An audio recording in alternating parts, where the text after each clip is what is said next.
Okay, so we began discussing the micro and macromolecules. Anatomy and physiology will never make sense unless we know our micro and macromolecules. So we have four different types of micro and macromolecule. This is very important. You have to know all of them. This is 100%. No, it's like that driver license science test. You have to get 100% on it. You cannot miss one. So the first one of our micromolecules was our proteins. Proteins are made up of building blocks that are so little, known as micromolecules, and then they give us macromolecules.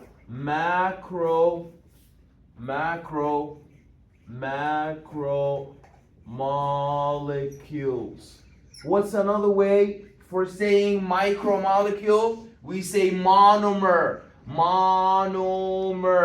What's another way of saying macromolecule? Polymer. Okay, so to polymerize, to make big. Okay, monomer is small. So we said that the monomers these are the building blocks. These are the building blocks that make for us these very big macromolecules.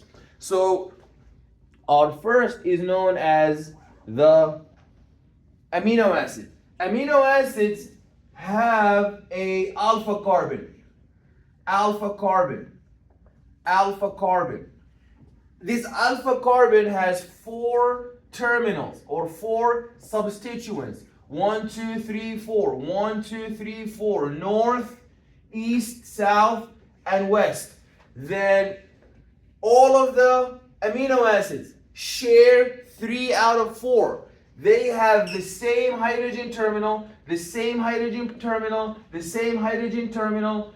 and next to the carbon, you have a group here known as the alpha carbonyl that has a carbon with a carbonyl and an OH, and an alpha carbonyl with an OH. Alpha carbonyl, that's the OH.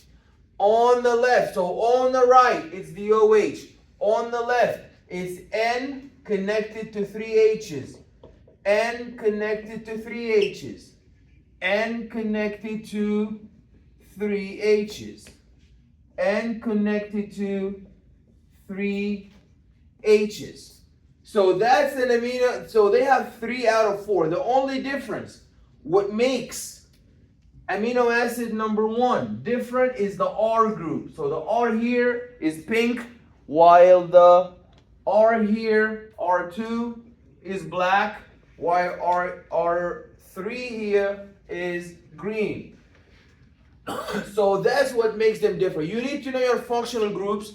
You need to know that this is the carboxylic terminal.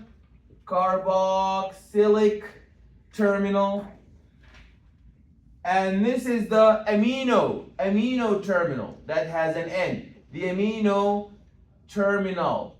The carboxylic terminal is always going to be on the far left, and the amino terminal is going to be on the far right. And now they are separated. R1, R2, R3. R1, R2, R3. And that's my amino terminal. That's my carboxylic terminal. You also have to understand that the carboxylic terminal is the acidic one. That's the acid. That's the acidic one. That's the acidic side. This rightmost side with an OH. So if you see an OH, that is acidic. And on the NH3, that's the basic side. That's the basic side. And we said acidic means you donate hydrogen protons. If you add an acid in water and you look for the concentration of hydrogen protons, you will see that the hydrogen protons concentration will increase so much. Hydrogen proton concentration will increase so much in an acid. The acid will have so much hydrogen proton increase, and the pH will drop down, will be so low. So the pH is so low because the acid donates so many hydrogen protons. The base is different. The base, it will increase, it will donate hydroxyl ions, it will donate OHs. So don't mix it up. Don't say OH. So that OH is not gonna go all of it. Just the H is gonna go, and this oxygen is gonna become minus charge. So it is the base that will donate oxygen, and there's something else that's very special. It will accept hydrogen protons. So that's a very tricky way of asking the question. I can ask you, an acid donates hydrogen protons. That's true.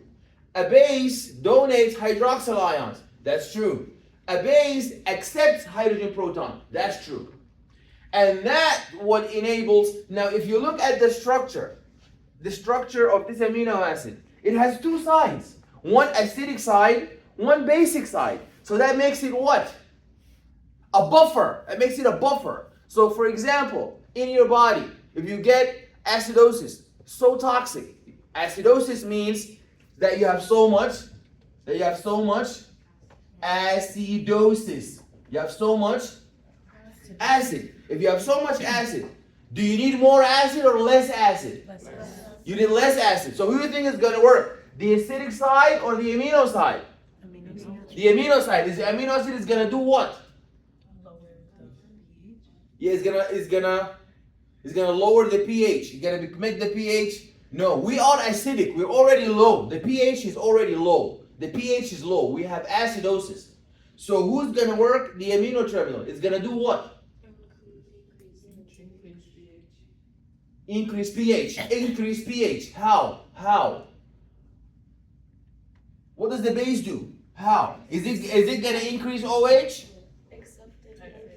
It cannot increase OH because it has no O. So bases are different. Some bases, in the end of the day, a base must elevate the pH. That's a given. A base must elevate the pH.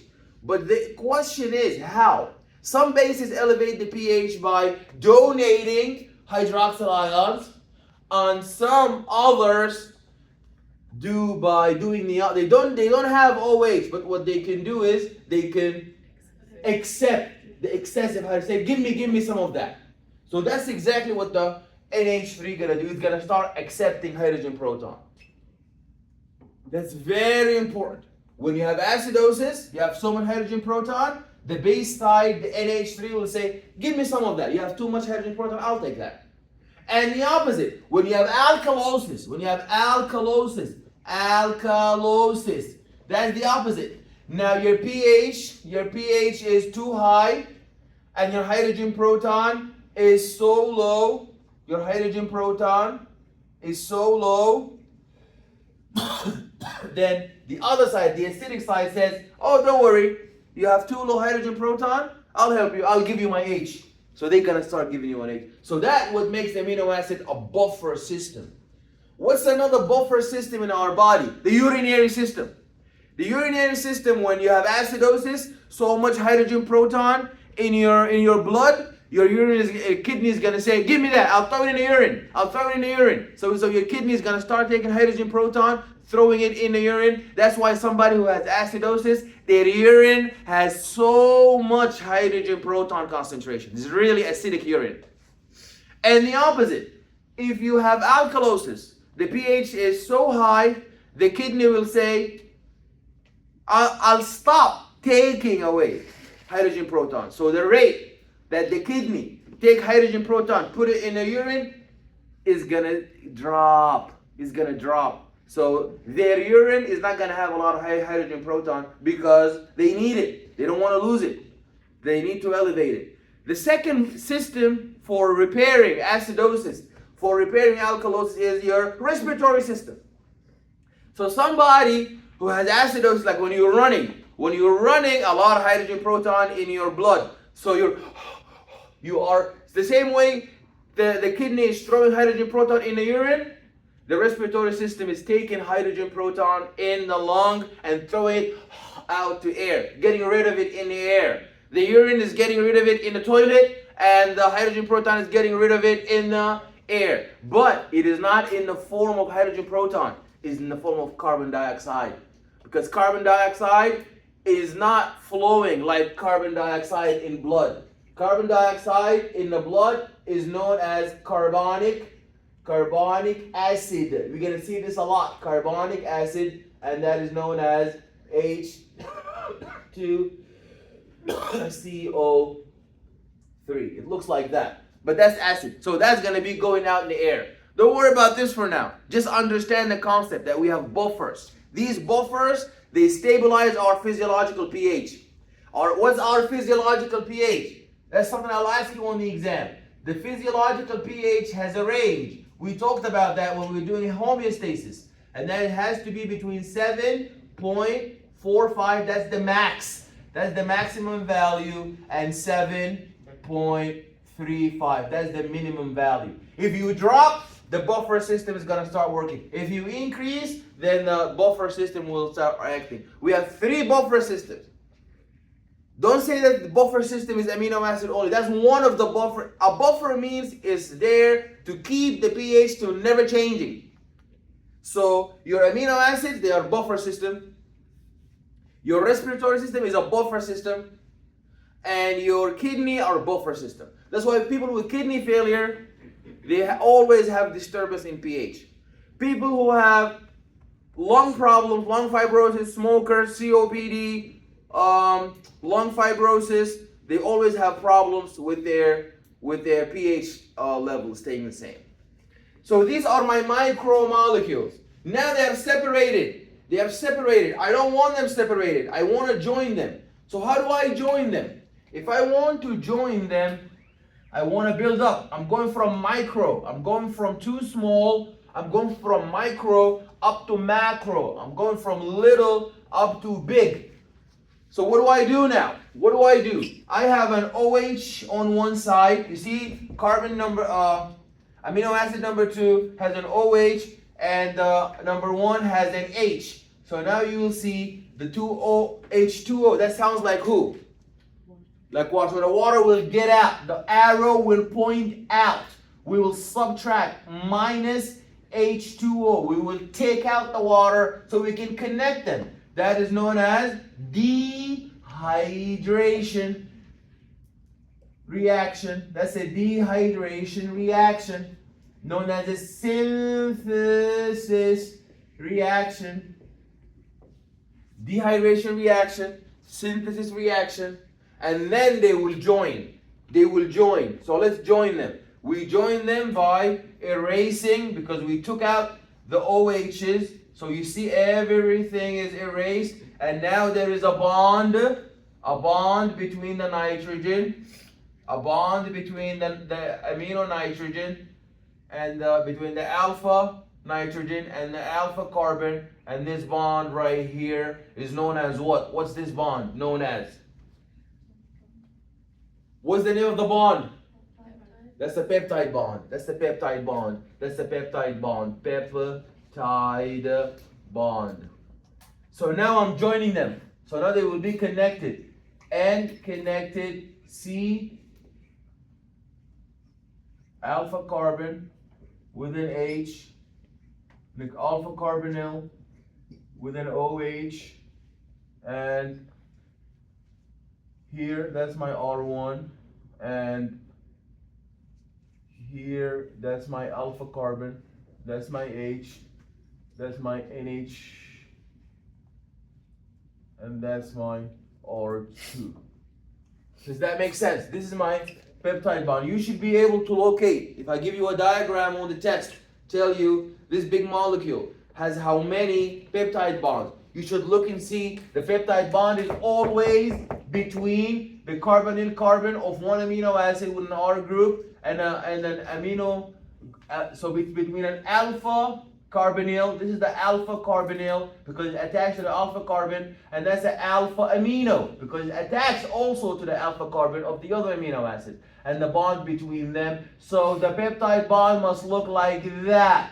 So if I show you a diagram, you should look for that and tell me that's one peptide bond, that's two. So you look at the whole molecule and be able to spot it. To be able to spot it. So now let's join the second one. The second one is going to have N with the alpha carbonyl, and that's the alpha carbon. That's my hydrogen. That's my N with 3 H's.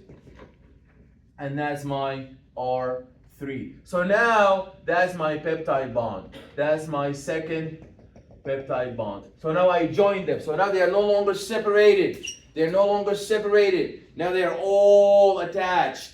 They are all stuck together. So when they are all stuck together, they are a big macromolecule. They are not micro. So when I went from monomer,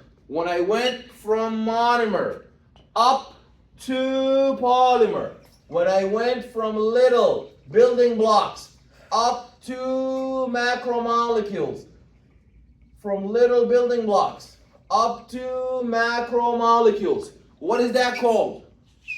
What is that called? What is this called? When I go from little, when I build up, what is that known as? Anabolism? That's anabolism. Excellent. That's anabolism. Exam next week. People don't know what anabolism is?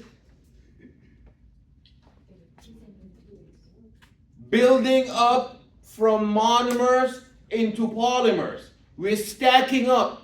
We're storing packages. We're going from small micro into big macro. That is known as what? That is known as anabolism. And this anabolism happened how?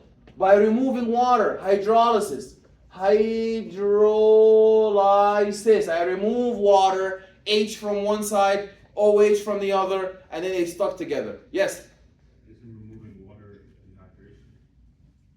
Yes, dehydration. Oh, I'm sorry, dehydration. I'm removing water. Excellent, Ike. Dehydration. Then, what about the other way around? Let's say I want to break down. So remember, anabolism is for storing. We use dehydration, and we build up, and we use energy to do that. We use energy to build up, to stack up. Building up is not free, it's costly, it costs energy. So that's called endergonic or exergonic. Think about this. Endergonic, because I'm stacking, so now the energy is leaving me and going into the bond. The exchange is either the bonds of the food or me. If the energy is exiting the bond, we're breaking the bond, the energy is exiting to me, that's exergonic. But if I'm storing up, the energy is leaving me because I don't need energy. I'm on the sofa, I'm laying down watching the Super Bowl. So I'm not spending no energy. So now all of the food that I ate is not going to be broken down because I don't need no energy. It's going to be stored. So the energy is leaving me and going into the bond. But if I start running the marathon, that's a different case. Now I need energy. Now I'm going to be breaking the bonds of the food, and the energy is going to leave the bond and is going to exit to me, and that's exergonic. So anabolism, storing up, and dehydration, we use energy, and that reaction is known as exergonic. Positive delta G. Exergonic, positive delta G, exergonic. Wait, I thought you said it was endergonic. Yeah. Building up. Exergonic? I'm sorry, endergonic. Well, Yeah. endergonic. We're building up, that's endergonic. Excellent. Because we have a bond like that. If you break the bond, you could not see that. We have a bond like that. If you break the bond, you put energy in, and you break this bond, so now you are breaking up, then the energy is going to get out to you, and that is exergonic. That's when you need the energy in the marathon. That's catabolism. That's catabolism. But if I don't need the energy, then I'm gonna form the bond. So when the bond is formed, the energy is gonna leave me and enter the bond, and that's endergonic. That's positive delta G. That's positive delta G. So if I reverse now I am not now building up, I am breaking down from macro to micro. That is breakdown to get energy of the bonds. So when I break the bond, I get energy. Breakdown, we get the bonds, and then that is known as catabolism. Catabolism. That's catabolism. That's catabolism. We break down to get energy. And that is positive delta G, known as exergonic, because I broke the bond and the energy came out. That is known as exergonic. It's not negative delta G. It's negative delta G. Oh, I'm sorry. Exergonic is negative delta G. Exergonic is negative delta G. When I break down, the energy exits to me, that's negative delta G. Yes? And that would be hydrolysis. And that would be, yes, hydrolysis. It depends on the reaction. Sometimes we use water. Hydrolysis. Excellent. So here, now the water left, exit. Minus H2O. Exit the water, they join. If I want to break up now, I have to add water in. Plus water. The arrow is going to point inward. The arrow is going to go in.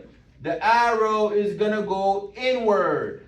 The arrow is going to go in, and that's going to be plus H2O. I'm going to break with water. I'm going to add to one side. I'm going to add to this carbonyl the OH it needs, and to the end the H it needs. So on the exam, if I tell you the OH goes to the end, you say nope, the OH goes to the carbon. And if I tell you the H goes to the end, you say the H goes to the carbonyl, alpha carbonyl, you say no, it goes to the hydrogen.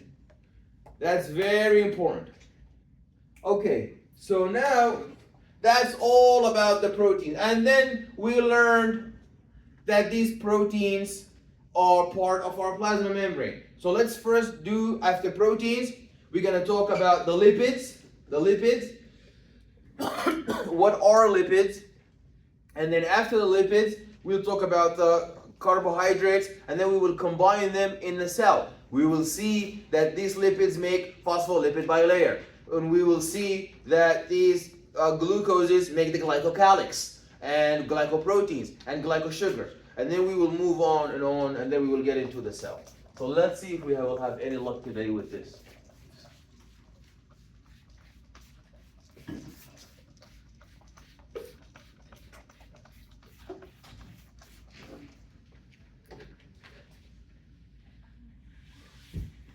Oh, wow.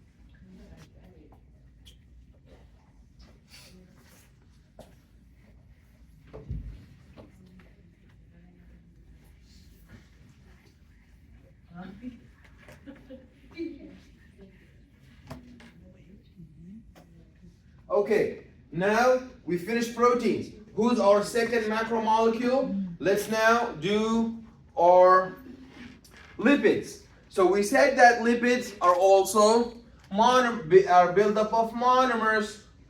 Monomers that will give us polymers. Polymers.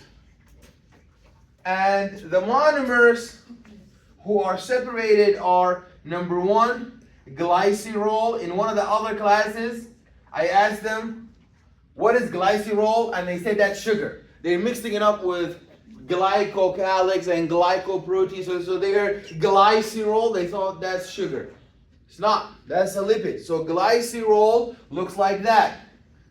3 carbons with an OH, with an OH, with an OH, and free fatty acids.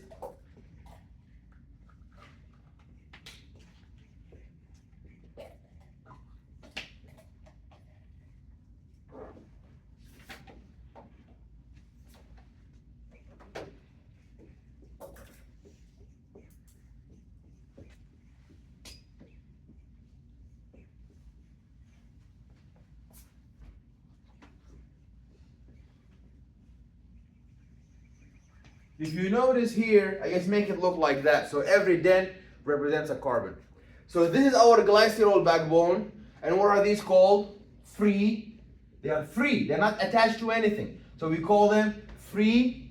We call them free fatty acids. Free fatty acids. So now I need to connect them. And we said, if we want to go from monomers to polymers, what is the arrow of water? Does water go in or water go out? Does water go in or does water go out? If I want to join them, if I want to stick them together, the water goes out. Excellent. So the arrow for water is going to point out. We're going to remove water, and that's going to be minus H2O. Minus H2O. Water's gonna get out. When water gets out, this is known as dehydration synthesis. Dehydration synthesis. And the water get out. When the water gets out, then they all, you see, that's water. H2O. Get out. H2O, get out. H2O minus, gonna get out. And then they go all gonna stick together like this. Carbon, carbon, carbon. And now the bond is gonna be right here. Like that. Because water got out. It's gonna be looking like this. It's gonna be looking like this.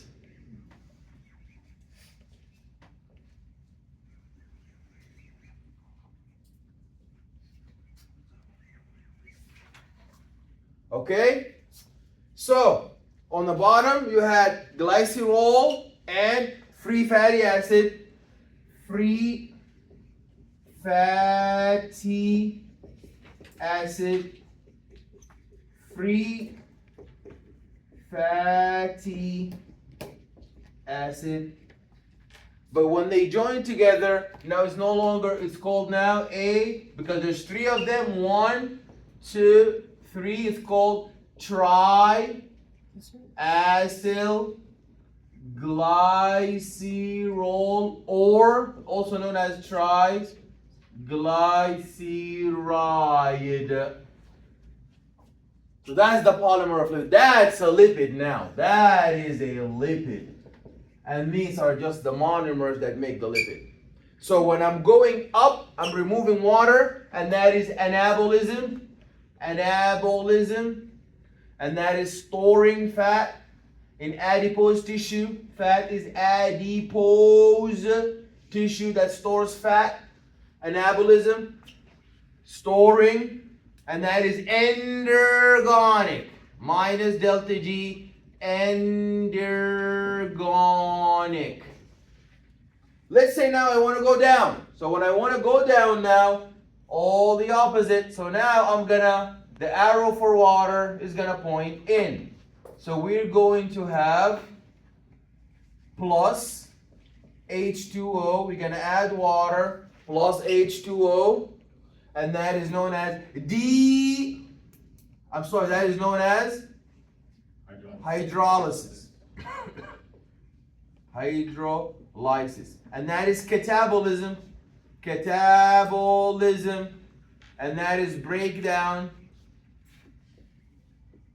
Catabolism, and that is breakdown hydrolysis, catabolism, and breakdown. What? He's fixing something. This is the I never thought, I thought it's an abandoned, it's a UFO. Anyway. So, hydrolysis, and then they break down catabolism, and breakdown, catabolism, hydrolysis. Okay. And exergonic. That's what the one I was looking for. I forgot. Exergonic plus delta G. Exergonic. So now we gotta get free energy. Delta G is Gibbs. Gibbs free energy. Delta G is Gibbs free energy. Free energy. Okay? So now when we look at the lipid bilayer, when we look at the lipid bilayer, what are we going to see that's so interesting about the lipid bilayer? What is so interesting about the lipid bilayer?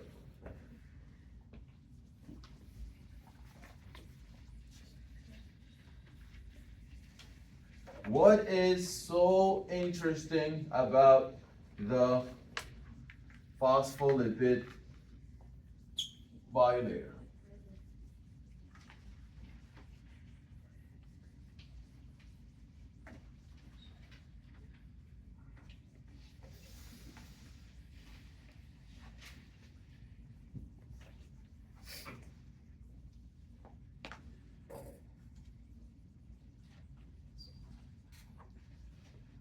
This is very important. The phospholipid, so a triacylglycerol looks like that.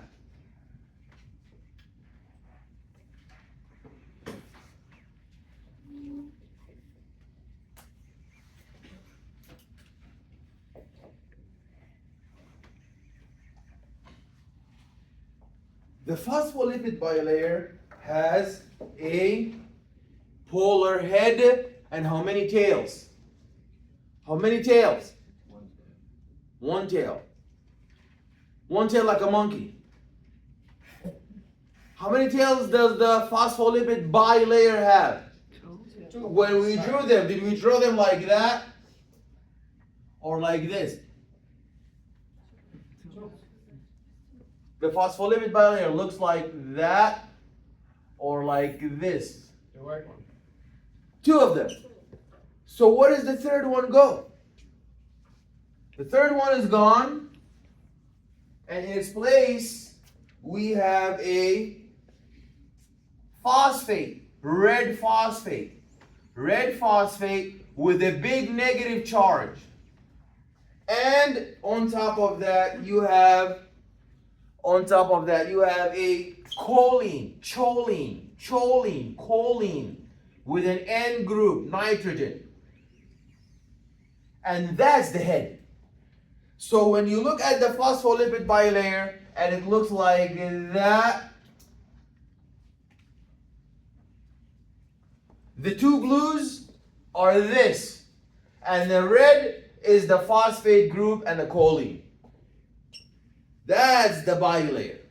Okay? So it has two tails and one head, because one of the tails we removed it and we put a phosphate and a choline. This is money, this is business, this is all on the exam. How do we make phospholipid bilayer? We take a triglycerol. When you eat the steak and you eat the chicken, then there's enzymes that catalyze the reactions of cleaving one of the tails and replacing it with a phosphate minus charge head and a choline. And we got to get to the plasma membrane. We are now done with the lipids.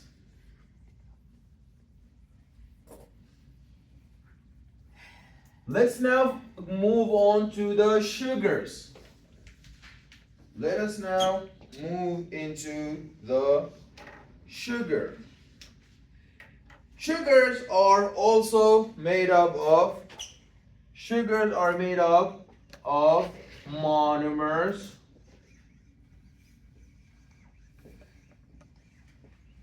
These monomers are called monosaccharides.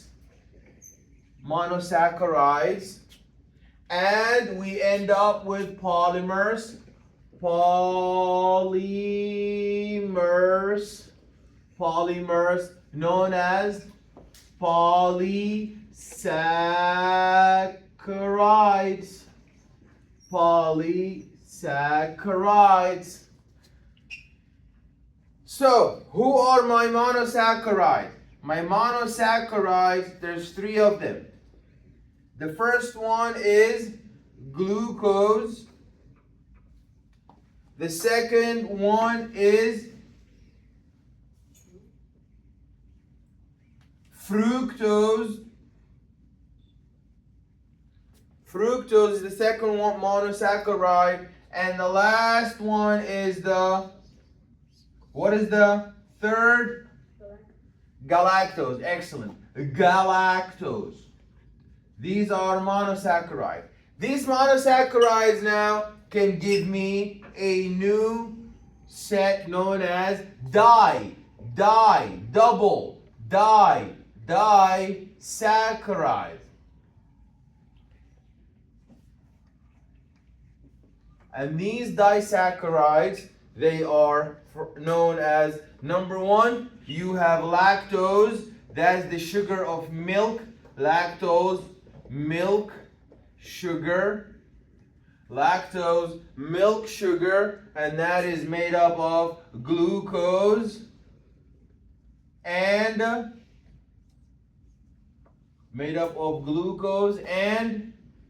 galactose. Glucose and galactose. Connected to each other by what kind of bond? What's the name of the bond that connects the 2 monosaccharides to give you a disaccharide? What's the name of the bond that connects the 2 monosaccharides to give you a disaccharide? The bond that connects the 2 amino acids together is known as what? Peptide bond. What's the name of this bond that connects the 2 monosaccharides together? Peptide bond connect the amino acids. You cannot be the same bond to connect the amino acids and the sugars. The sugar is a different macromolecule. Glycosidic bond. Glycosidic bond. Glycosidic bond. Glycosidic bond. That's a glycosidic bond. We're not done. That's lactose. Besides lactose, what do we have? We have maltose. So maltose, so you need to know which one is the milk sugar. That's the lactose. Maltose is the sugar of oatmeal and the grain sugar. Grain sugar. What is it made up of? It's made up of glucose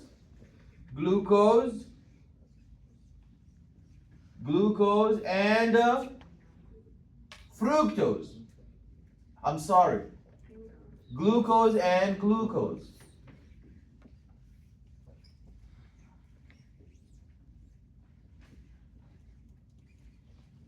And they are both connected, obviously, with what kind of bond? What's the name of this bond in the middle?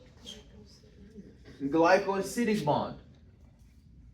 Glycosidic bond.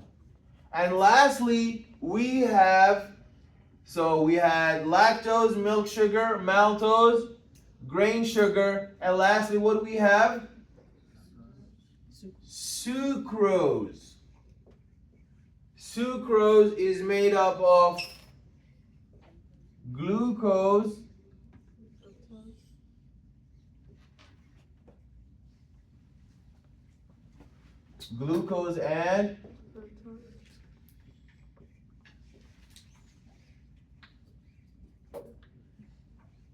and they're obviously connected by what kind of bond?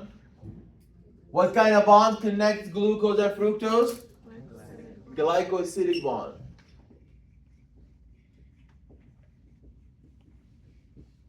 glycosidic bond. So these are disaccharides. We're not done. That is the last level now. We're moving up. We're moving up from monomers, monosaccharides, to dimers, disaccharides, disaccharides, and then lastly we end up with polymers, polysaccharides. Who are my three polysaccharides? Cellulose, my first polysaccharide. Starch, my second disaccharide. And glycogen, and that is my third polymer or polysaccharide. These are the top. So again, going up, that's anabolism. That's build up. That's consumes, uses energy, and that is Gibbs free energy. That's going to be minus delta G, Gibbs free energy minus, and that is known as endergonic.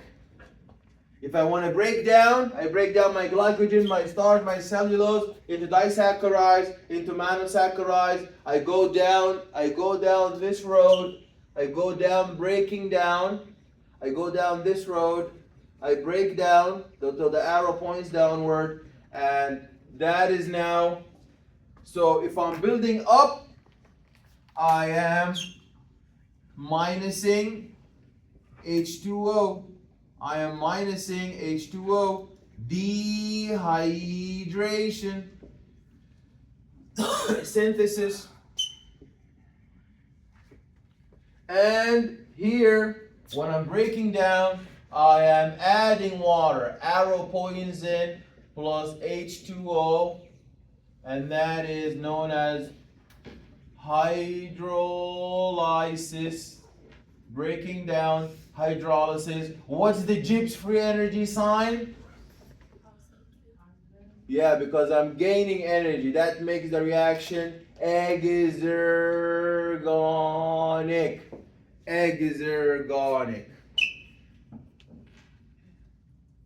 Are we clear? Okay.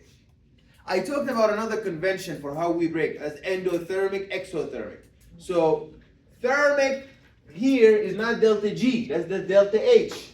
So delta H, I disappeared. Delta H means enthalpy. Delta H means enthalpy. It means heat. So if it's plus delta H, that means it is endothermic. It's confusing because it's the opposite. And plus delta G, that's exergonic. But in the thermia, that's endothermic plus delta G. Minus delta H, that's exothermic. That's exothermic. Yes? I thought you said negative delta G was exergonic. Yeah. You wrote positive and negative. I'm sorry. Negative delta G. So now I'm going to get out. So if I'm breaking down, that's exergonic, and that's negative delta G. Excellent. So for thermic, that's enthalpy, that's heat. So I don't only break with water. It's not only about hydrolysis. There is also thermolysis. I break down with heat. Okay, if I have ice, I heat it up, the ice is going to become liquid. And if I heat up the liquid, the bonds are going to get broken even more. I'm going to have gas. So it's not like your body only relies on water for breaking down. We rely on heat also. So if I have a bond like that, and I want to break it but without water, what I do is I supply heat. I heat it up. I supply heat plus delta H endothermic. endothermic. I supply heat and then I break it down, and the energy, the bond is going to be broken, and then the energy is going to exit. Delta G is going to be positive, and that's going to be exergonic. So I'm going to get the energy from the bond because I heated it up with the enthalpy. Delta H endothermic, delta H endothermic, break the bond, energy come out to me, delta G positive, exergonic. If the opposite, I want to store energy. I store energy by removing heat. So that's why I cool down the water. I remove the heat, I cool down the gas, I cool it down, it becomes liquid. I cool the liquid down, it becomes solid. So what I do now is I remove the heat. So that's minus delta H, that's exothermic. And when the heat goes out, the bonds are formed, and the energy left me, and now it's stored and saved in the bond because I'm watching TV. I'm not losing energy, and that is known as delta G negative. That's endergonic. Endergonic. Okay? So that is our third macromolecule. Now we're gonna go into our last macromolecule. Well, who is our last macromolecule? We talked about lipids, proteins. We talked about lipids, proteins, and sugars. Who's the fourth that we did not talk about yet? I'm sorry? Nucleic acids. Excellent. So nucleic acids are going to be our fourth type of polymer. Nucleic acids.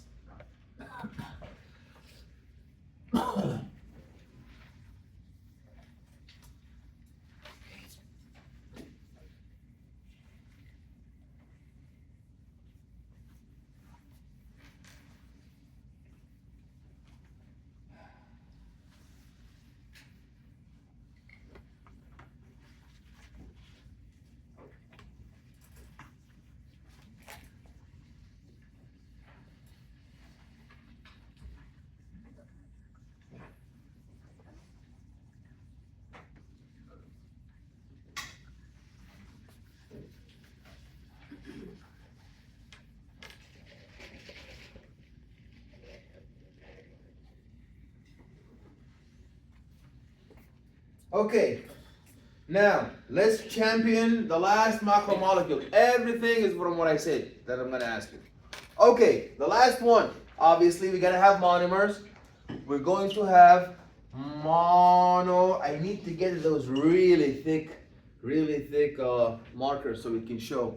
So when you watch, like when you're on your computer, when you listen to me, my voice is loud enough, but you just have to look into the illustration. But I say it with my voice, so you gotta, like, for example, if I say monomer and I write it, you can't read it. You will read it on the computer, but if you can't, then with my voice, you will hear that I said it. See, monomers, monomer. We're gonna go from monomers into polymers. Who are our monomers of the DNA? Our monomer of the DNA are, number one, they have to have a nitrogenous base. Nitrogenous base must have a nitrogenous base. And the nitrogenous base must be connected to a ribose sugar. A ribose sugar. And the ribose sugar must be connected to a phosphate group. To a phosphate group. And that is a nucleotide. That is a nucleotide. 3 out of 3. 3 out of 3. Nitrogenous base, ribose sugar, and a phosphate. Nitrogenous base here. Nitrogenous base here. Nitrogenous base here. Ribose sugar ribose, sugar, nitrogenous base, ribose, sugar, and phosphate, nitrogenous base,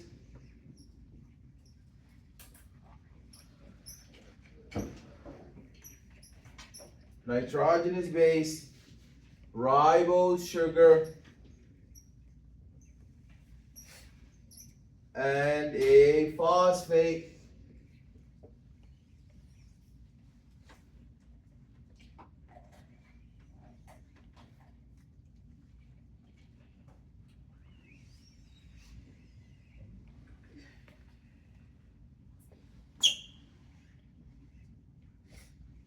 Phosphate connected to a ribose sugar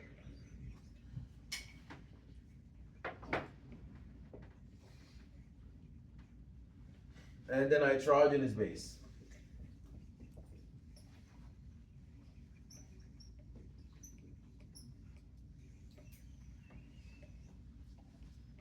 Okay, you have 5 nitrogenous bases, you have to know all of them. A for adenine, A for adenine, and A binds with T, thymine, T for thymine, and G for guanine, and C for cytosine.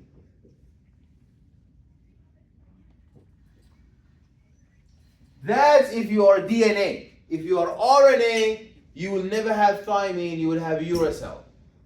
So if you are DNA, you will have thymine, but if you are RNA, you will have uracil. Okay. The DNA is double-stranded. It's like 2 snakes that are connected to each other. But the snakes are anti-parallel. What does anti-parallel mean? Anti-parallel means that one has head up, tail down, the other one has tail down, head up. So they are anti-parallel. That's why in the replication, you will have the replication happening in opposite direction. And that's why you will need DNA ligase to connect those Okazaki fragments. Okay, so let's first of all see how is the DNA stand up vertically. How is it connected like a train? So all of these, this is a cart. That's a whole cart. There's a train car. How are they connected? Are they connected, the nitrogenous base connected with the nitrogenous base? Is the nitrogenous base connected with a ribose? Or is the nitrogenous base connected with a phosphate? Or is the phosphate connected with a phosphate? Phosphate with ribose? Phosphate with nitrogenous base? What do you think the connection is? It's between phosphate and phosphate. And this bond, you know, between 2 sugars, glycosidic bond. Between 2 amino acids is known as peptide bond.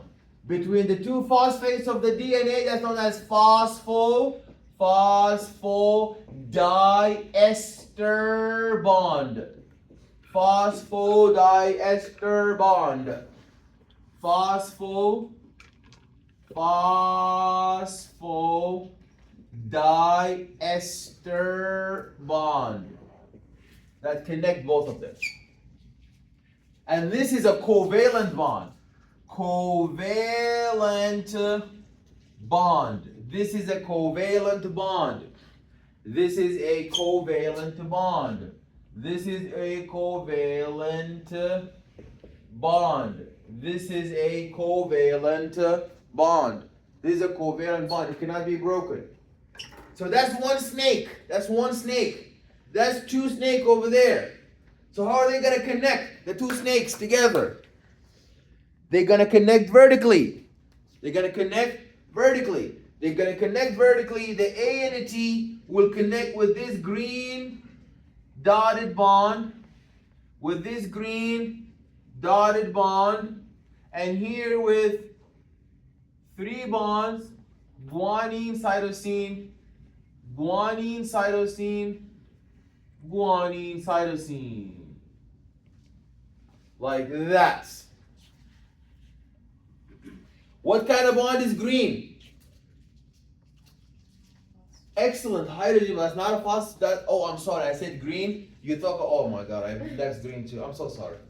You know, sometimes you say one thing that means two things. You know, that is like saying, you know,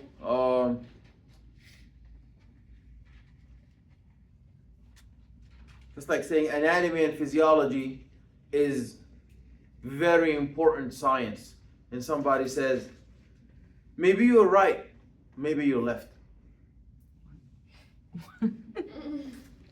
So one thing can mean two things. So I said green, I meant this green, but I didn't think I had another green over there. Okay, so maybe I'm right, maybe I'm left.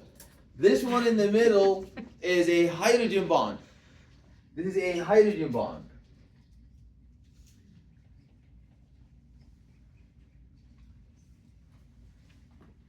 It's very interesting. You have a language where one word can mean two things. Ambiguity. Yeah. Right means correct, true, and right means the opposite to left. The two have nothing to do with each other. Anyways, the hydrogen bond is in the middle. It is dotted. So when I heat up the DNA and it falls apart, how is it going to fall apart? This is going to break, or the one in the middle is going to break? The one in the middle is going to break. Because it's a hydrogen bond. So you need to know that. DNA, double helix. Guanine binds with cytosine. With how many bonds? 3. Adenine binds with thymine. How many bonds? 2. By the way, I forgot to tell you. That study guide, remember I told you you don't have to upload it? Remember I said you don't have to upload it? Mm-hmm. Okay, solve it. I'm not going to run it through plagiarism checker or anything. Just answer it correctly, upload it. I'm going to give it a completion. It's going to be like a complete incomplete. So just upload it. I'm going to put a complete to it. Okay, it makes your case strong. You know, God forbid if something went wrong, then I can appeal that, you know, we can give you like an extra project to help you like pass or something like that because you have done the study guide, you completed. It's going to count toward credit completion. So don't just leave it out. You need every point. Okay, so upload it. I'm going to open a portal for you. Upload it. It's going to say study guide assignment for exam 1. Upload that. And I'm just going to go through it, make sure that you just answered everything correctly, give you a complete. If you leave something out or something, like I'm not going to go into like correct or wrong. It just has to have an overall like, completion. And then that's going to count like toward credit completion. Okay. Alrighty, that's a monomer, and now this is the monomer here, the nucleotide, the 3 out of 3, the nitrogenous base, the ribose sugar, and the phosphate. That is a monomer. Together, they all made up a polymer, and this one is the DNA. This one is the DNA. It's a double helix. It's a double helix. DNA is double helix.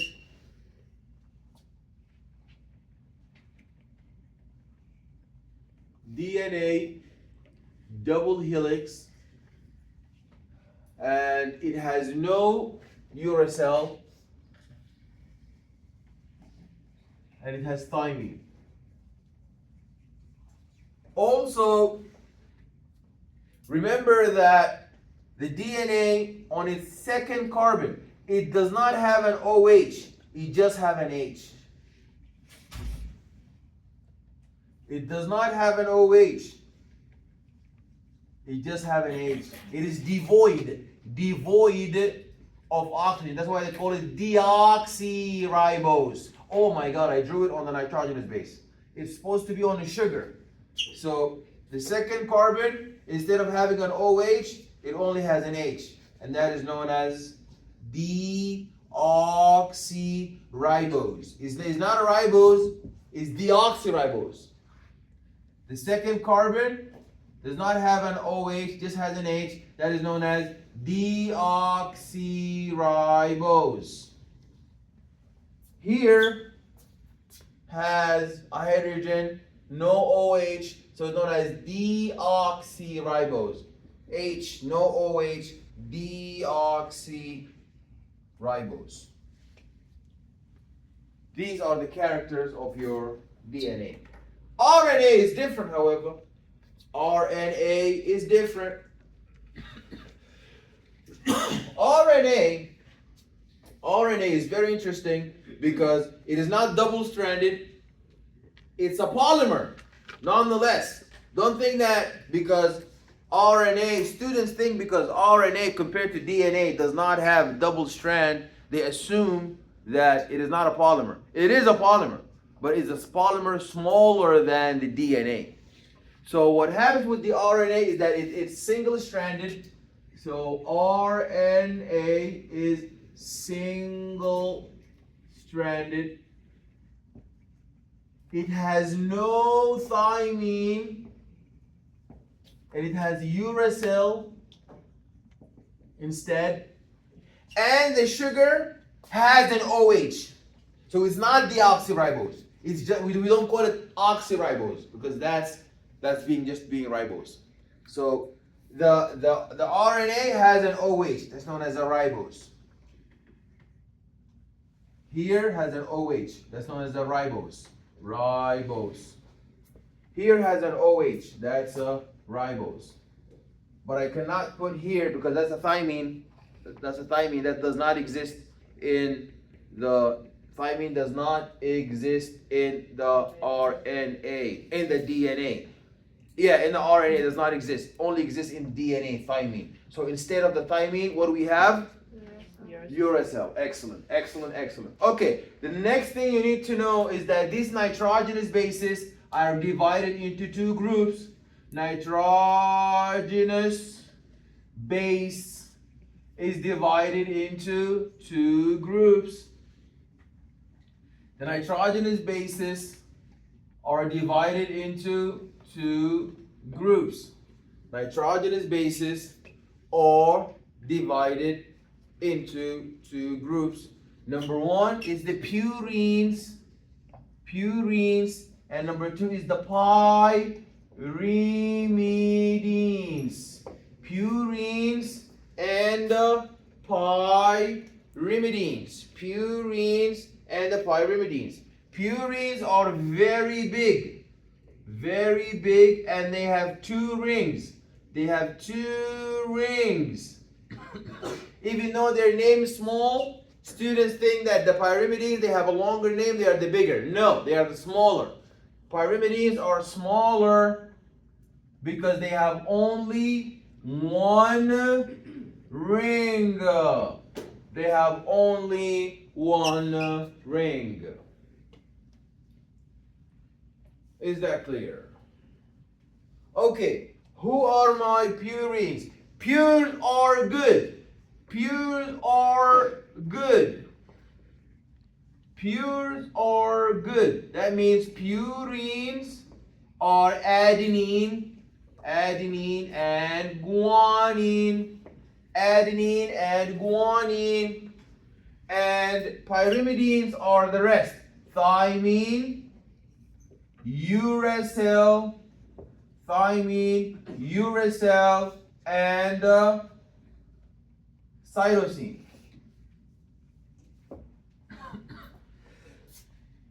And cytosine.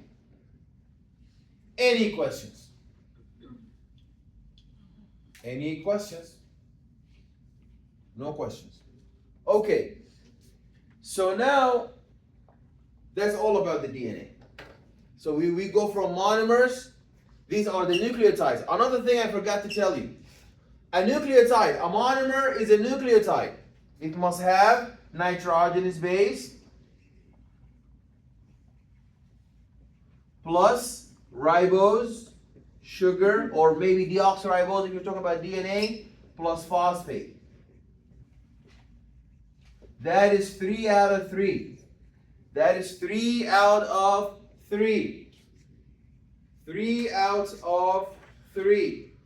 What if I subtract 1? And now it's 2 out of 3. And I subtract this. So 3 out of 3 is a nucleotide. Nucleotide. 3 out of 3 is a nucleotide. Please send me a screenshot of the wrong question, and send it to me in an email and let me know which one is it wrong, in which homework, and I will go and I will award you. I already gonna award you guys for the one that Shaw. Where is Shaw? Shaw. And the first name? Abigail. Okay. Abigail and Jada. So they spotted two. So if you can spot some more, let me know.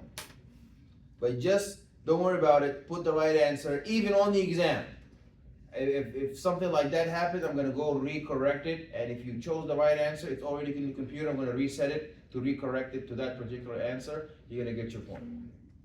Okay. All right. If you are 3 out of 3, that's very important. If you are 3 out of 3, nitrogenous base, ribose sugar, and a phosphate. 3 out of 3, that makes you a nucleotide.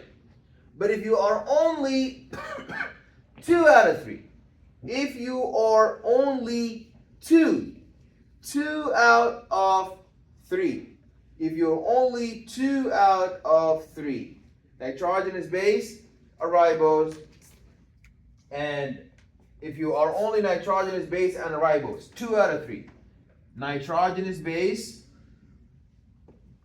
and a ribose, no phosphate. This is gone, no phosphate. Now you just look like this. Pink and blue. What does that make you? If you had all 3, you're a nucleotide. But if you only had 2, what does that make you? Nucleoside. Nucleoside. So you must understand the difference between a nucleotide and a nucleoside. A nucleotide has all 3. Who are the 3? Nitrogenous base, a sugar, and a phosphate. A nucleoside has only nitrogenous base and a sugar.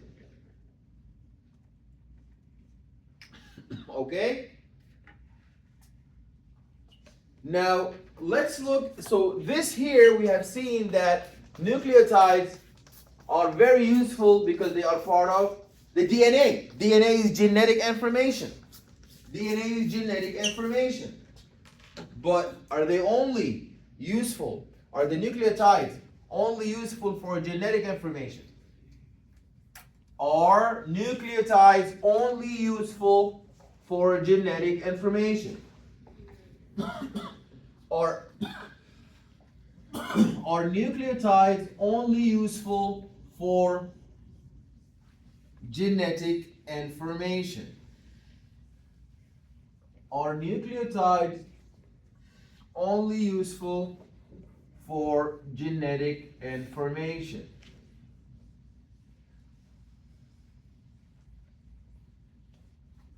Nucleotides are only useful for genetic information. Is that all that they do?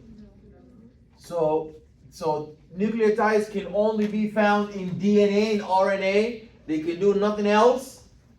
What can they do? What can they do? So if you are a nucleotide, you're either on a DNA or an RNA, storing genetic information. Is that all?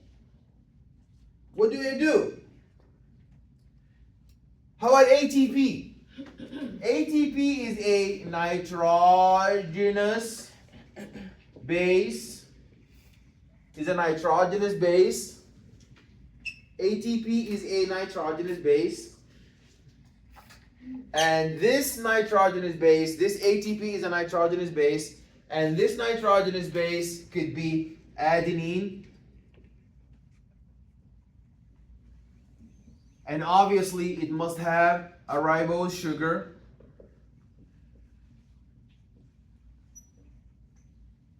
A ribose sugar.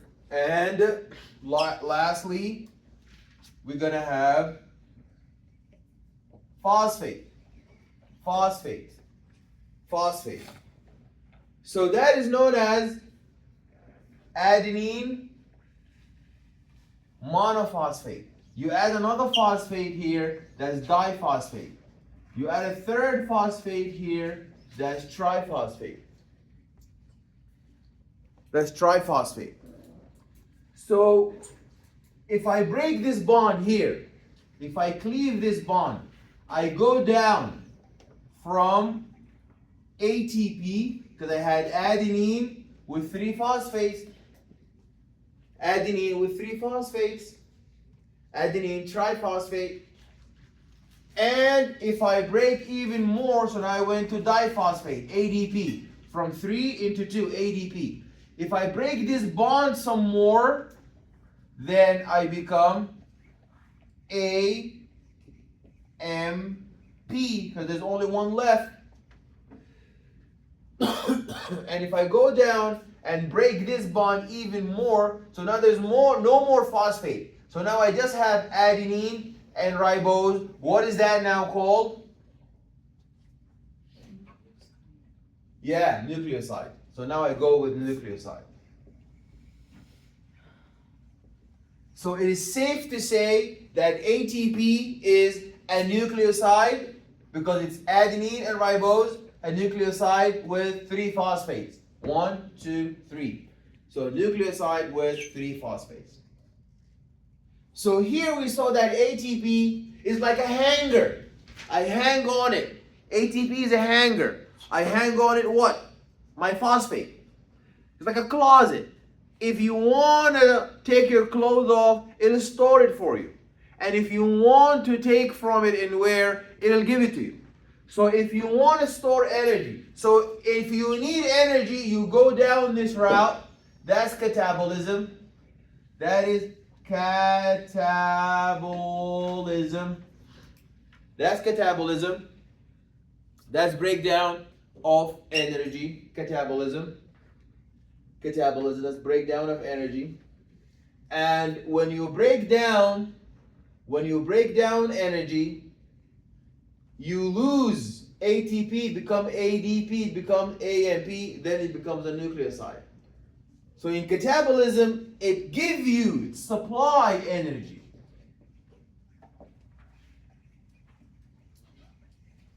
Okay?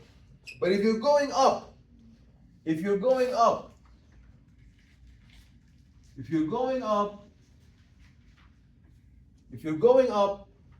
and you're storing energy, you add phosphate, you just had a nucleotide, you put on the hanger 1 phosphate, on the hanger 2nd phosphate, on the hanger 3rd phosphate, and now you are storing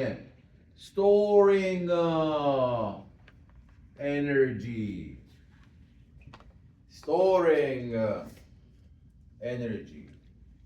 Are we clear? Are we all clear? Any questions? Any concerns? Okay, so we use this nucleoside so we can go up from nucleoside to ATP if we want to store. We take our clothes, put it on the hanger. So here, if we go up this road, we store energy. And if we want to use it, we go down this road. So that shows you this nucleic acid is there to supply energy and to store energy. And another use is when we talked about the second messenger. So now we have finished talking about the DNA and the RNA. Now let's talk about the magic that happens in the plasma membrane. So now this plasma membrane, you need to know it well. And what's happening in it by all means.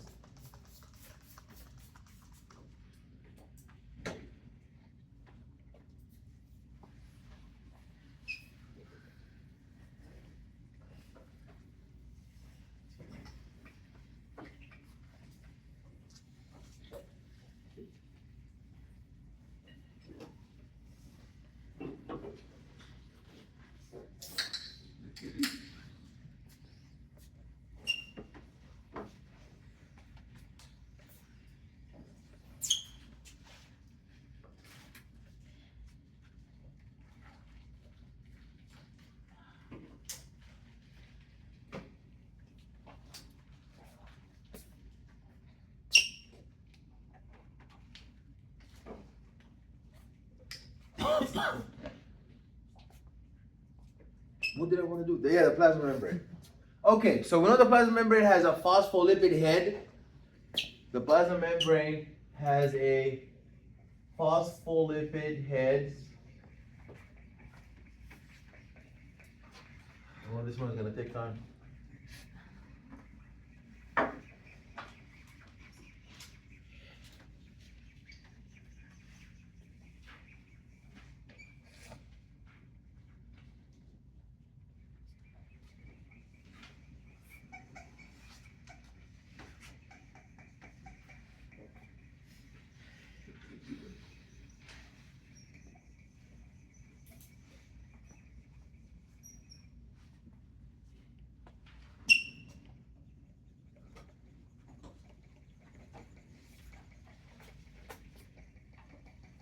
So these are the phospholipid heads.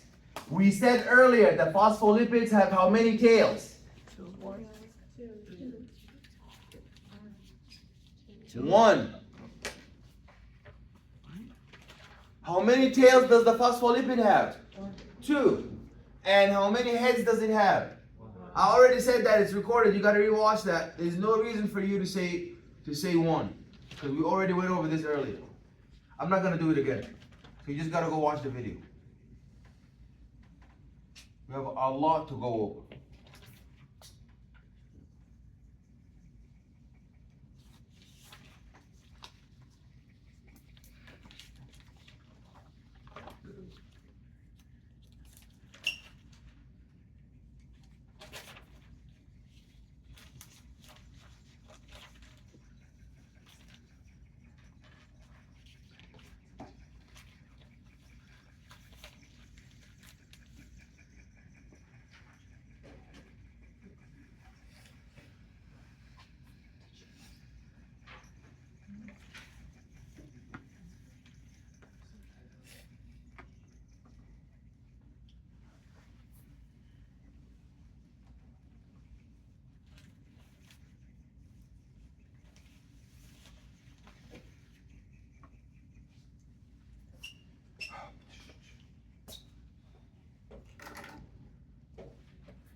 Tails.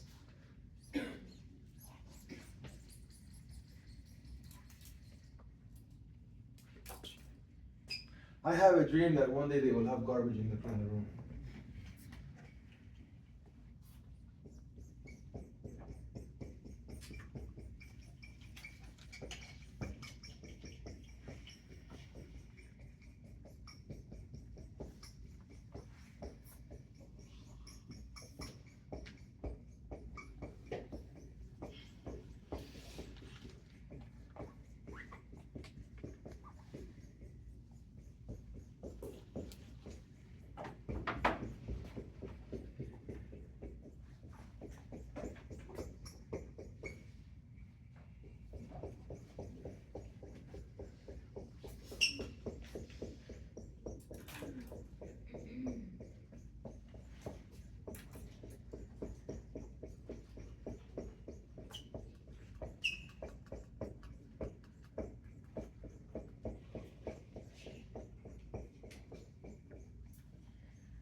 Okay, we said that this plasma membrane has bilayer leaflet, okay? It's amphipathic, amphipathic. What does amphipathic mean? Amphipathic means it has two layers, but one side is facing the water from the outside. So this is the extracellular environment. Extracellular environment.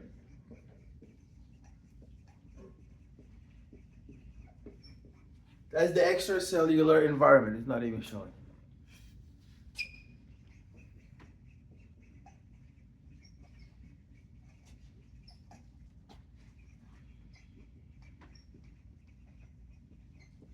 And this is the intracellular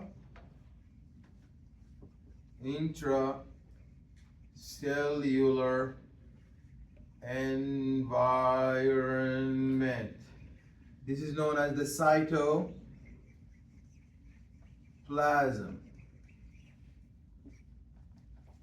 Okay, so here that's aqueous. That's aqueous, polar, aqueous, polar. That is aqueous, polar. In here is hydrophilic, and it's lipophobic, and so is the outside. Hydrophilic, lipophobic. But the membrane is, so these red ones are like this. Those red ones are aqueous polar hydrophilic, and these ones are aqueous polar hydrophilic, the red. But the problem is, in the middle you would have nonpolar. In the middle you would have nonpolar. That is nonpolar. That is nonpolar. That is nonpolar. This is butter. This is nonpolar. This is lipophilic. That's love lipids. Lipophilic. That's loves lipids. Okay? So on this membrane, we have different kinds of proteins. We have proteins that are either on the outer leaflet. They are either on the outer leaflet of the membrane from the outside. Because remember, we have two leaflets, one on the top, one on the bottom, and that is known as the peripheral protein. That's the peripheral protein on the outside. You can have a peripheral protein on the inside. That is a peripheral protein on the inside. Peripheral protein on the inside.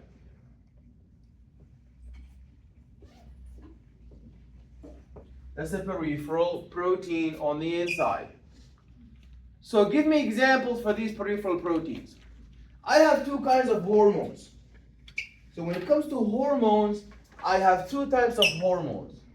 When it comes to hormones, I have two types.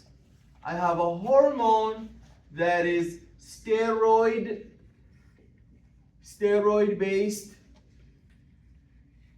hydrophobic. It does not dissolve in water and is lipophilic, such as testosterone, progesterone, aldosterone, estrogen. They are all made of cholesterol. They are cholesterol steroid based. Cholesterol. The second type, they are known as catecholamines. These catecholamines are polar, they are charged, they are hydrophilic, and they are lipophobic. So let's look when a steroid-based hormone tries to give us a target response. It's welcome to get in the cell. You see the nucleus has an envelope, and this envelope is got a lot of pores.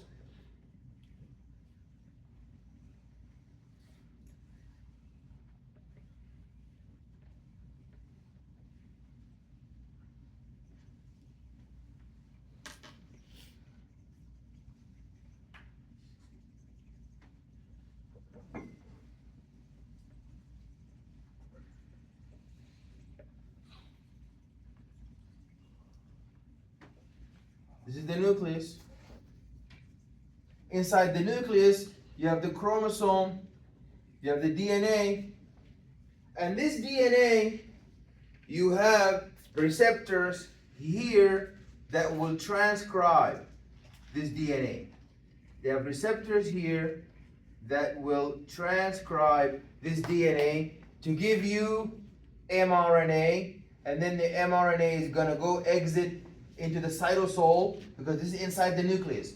And in the cytosol, you would have the ribosome, this large subunit, and a small subunit are going to read it to give us our protein polypeptide.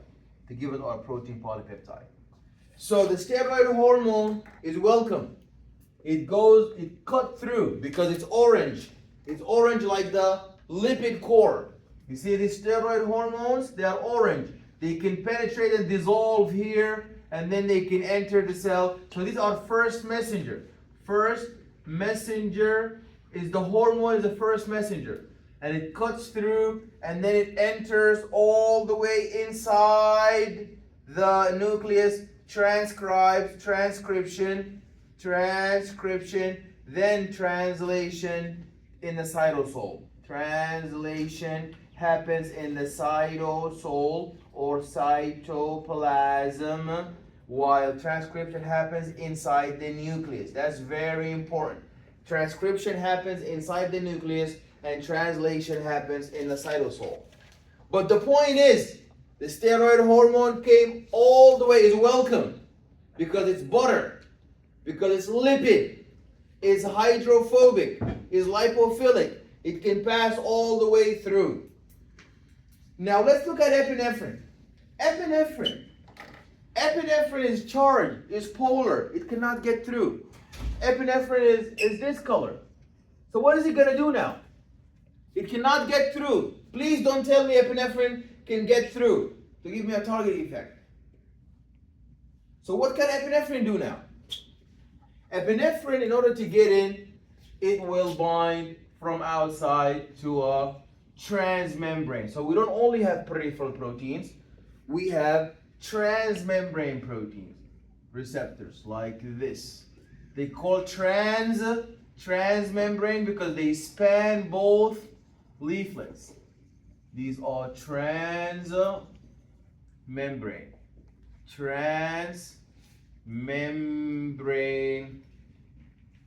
proteins. These are transmembrane proteins. What happens in the transmembrane proteins is that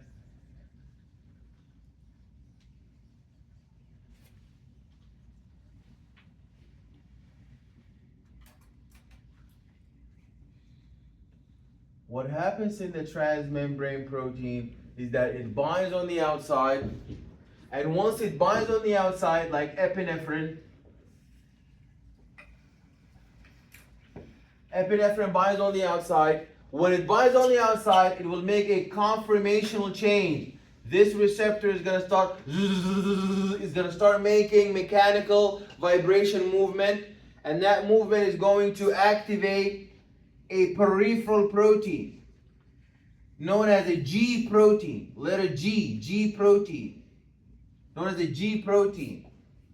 The G protein now is going to go, and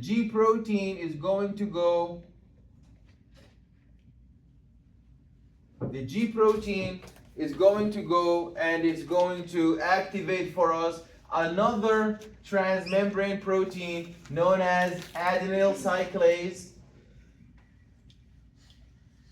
If it spans both layers of the membrane, it's called adenyl cyclase. It's called transmembrane. So this adenyl cyclase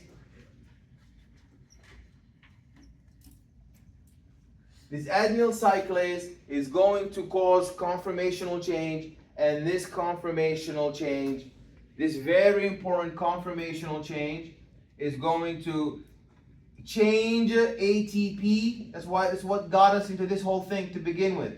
It's going to change ADP. It's called adenyl cyclase. Please remember cyclase. Adenyl cyclase is going to convert ATP into cyclic. That's a little c for cyclase. Into cyclic AMP. So it used to be ATP, adenine triphosphate. It is no longer adenine triphosphate. It is now adenine monophosphate. Adenine monophosphate. This adenine monophosphate is very important This adenine monophosphate is very important because it's going to be cyclicized like a circle, and that's going to be our second messenger. That's our second messenger. The cyclic AMP is our second messenger. The cyclic AMP, the second messenger, is going to go and activate for us kinase enzymes. These kinase enzymes, what they do is they plus pi, they add a phosphate group to any substrate they encounter. That's what they do. It's like a traffic that will give you a ticket. It will always give you a ticket. This one will give a phosphate group. So this, whenever you hear kinase, whenever you see kinase, that kinase is going to add a phosphate group. This kinase now that's going to add a phosphate group. By adding it, some enzymes are inactive. Some other enzymes are inactive. But when kinase add a plus pi, when it add a plus pi, they're going to go from inactive, from off into active, on. And now when they started, when they are on, when they have been activated, from off into on, from off into on, what happens now is they are going to go, these kinase enzymes, when they turn from off into on, they will go activate another enzyme, and then they lead to our target response. So what do I want from you here? Let's look at these two systems, because these are two separate systems. You have a system of hormones that's steroid-based, cholesterol-based, orange, butter. It can go right through. You see, the first messenger went all the way in the nucleus and gave us our target response here. But the epinephrine is also a first messenger. This epinephrine is a first messenger, but it cannot get in. The first messenger cannot get in. So that's why it needed adenyl cyclase, who is a second messenger on its behalf to go and do the target effect. So what I want you to understand is that when you are cholesterol-based hormone, steroid hormone, if you are hydrophobic, lipophilic, you are butter, you are orange, you can go all through. First messenger all the way through. No need for any help. It will do all the target response.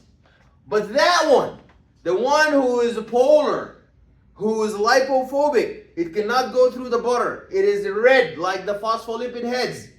It cannot go through. So it will bind on the outside to a peripheral protein, to a receptor. The receptor will start making changes, conformational change. That conformational change is going to now activate for me a G protein peripheral receptor. The G protein is going to go activate for me adenyl cyclase. Adenyl cyclase is going to take ATP, adenine triphosphate. It's a cyclase. It will cyclicize it into adenine monophosphate. And then the cyclic AMP. The cyclic AMP is the second messenger who will go and activate the kinase. The kinase will add a phosphate, and then the phosphate will turn an off into an on to give me a target response. So the point here is that we needed a second messenger for the polar, but for the non-polar, we don't need a second messenger. This is key foundational high-yield concept. You have to know this one. Which one of them needs the second messenger? Who needs a second messenger? Who does not need a second messenger? Who goes in the nucleus no problem? Who cannot go in the nucleus and needs to be cyclic AMP? All of that. Who is the second messenger? Is it cyclic AMP? Yes. Is it kinase? No. The second messenger is the cyclic AMP. This is very important. Then we talked about another form of transmembrane proteins. And these are the channels that allow. So we said that if you are an electrolyte like potassium, like sodium, You cannot get in and out the cell so easily. You cannot do that. You cannot get inside the cell so easily. So you need a tunnel to go through. You need a tunnel to go through. So what happens is, now you see that transmembranes, they're not only receptors. Transmembranes, they're not only, so now you saw two different uses of peripheral membranes. One on the outside was like a,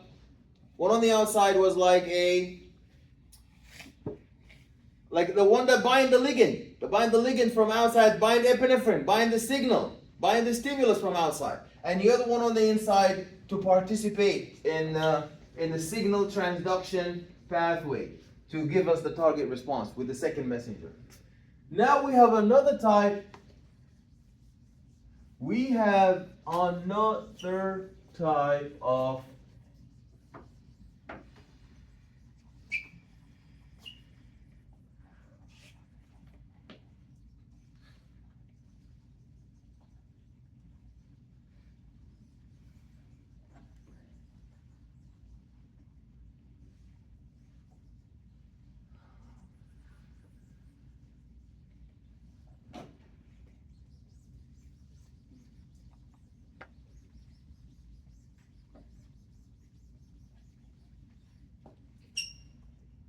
these are known as the protein channels. How many different protein channels do we have? First of all, we have the leak channels. Leak channels are always open. They are never closed. They are leak channels. They are like the gates in the park. They're like the gates in the park.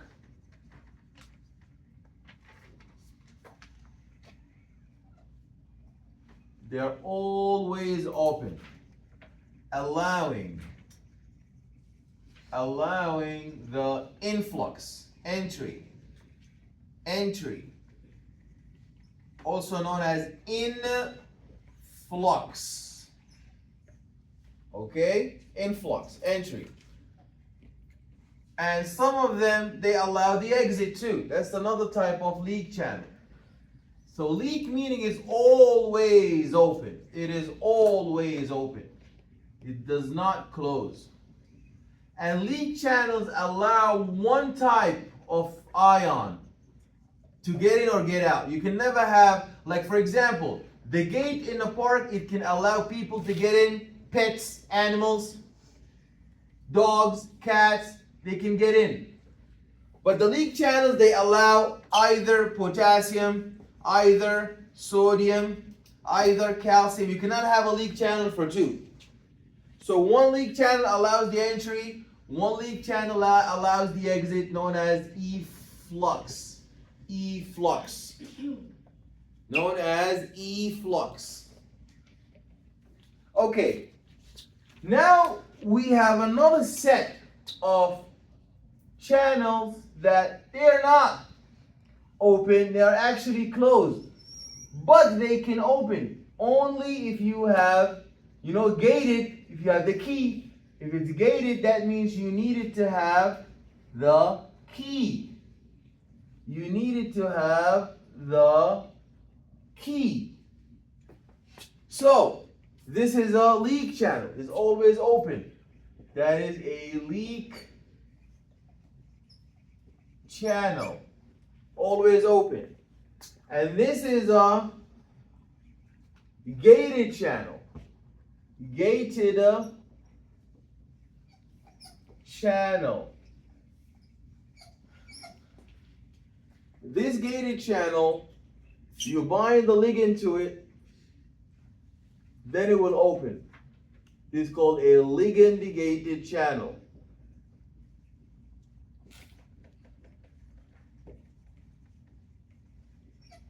Ligand-gated channel. So if the ligand binds, like acetylcholine, it's good to remember that. Very important to remember that. Acetylcholine. When it binds that gated channel, it will open. And then when it opens, all of the ions are going to flow inwardly. But the gated channels, are they only open with ligands?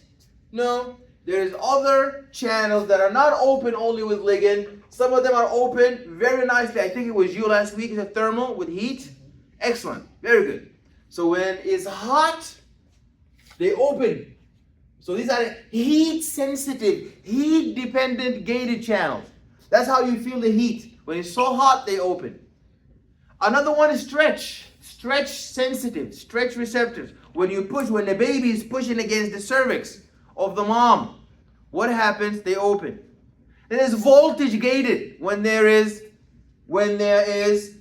electric potential change, they open. That's the action potential. We cannot wait to get to that, because that is, from that point on, you're going to keep hearing that word forever. Action potential. Action potential is when the voltage changes leading to the opening. The membrane voltage changes leading to the opening. Leading to the opening of the gated channels. Leading to the opening of the gated channels. So you have voltage gated channel, you have thermal gated channels, stretch gated channel, mechanical gated channels. So these are very important channels that are open, but they are gated.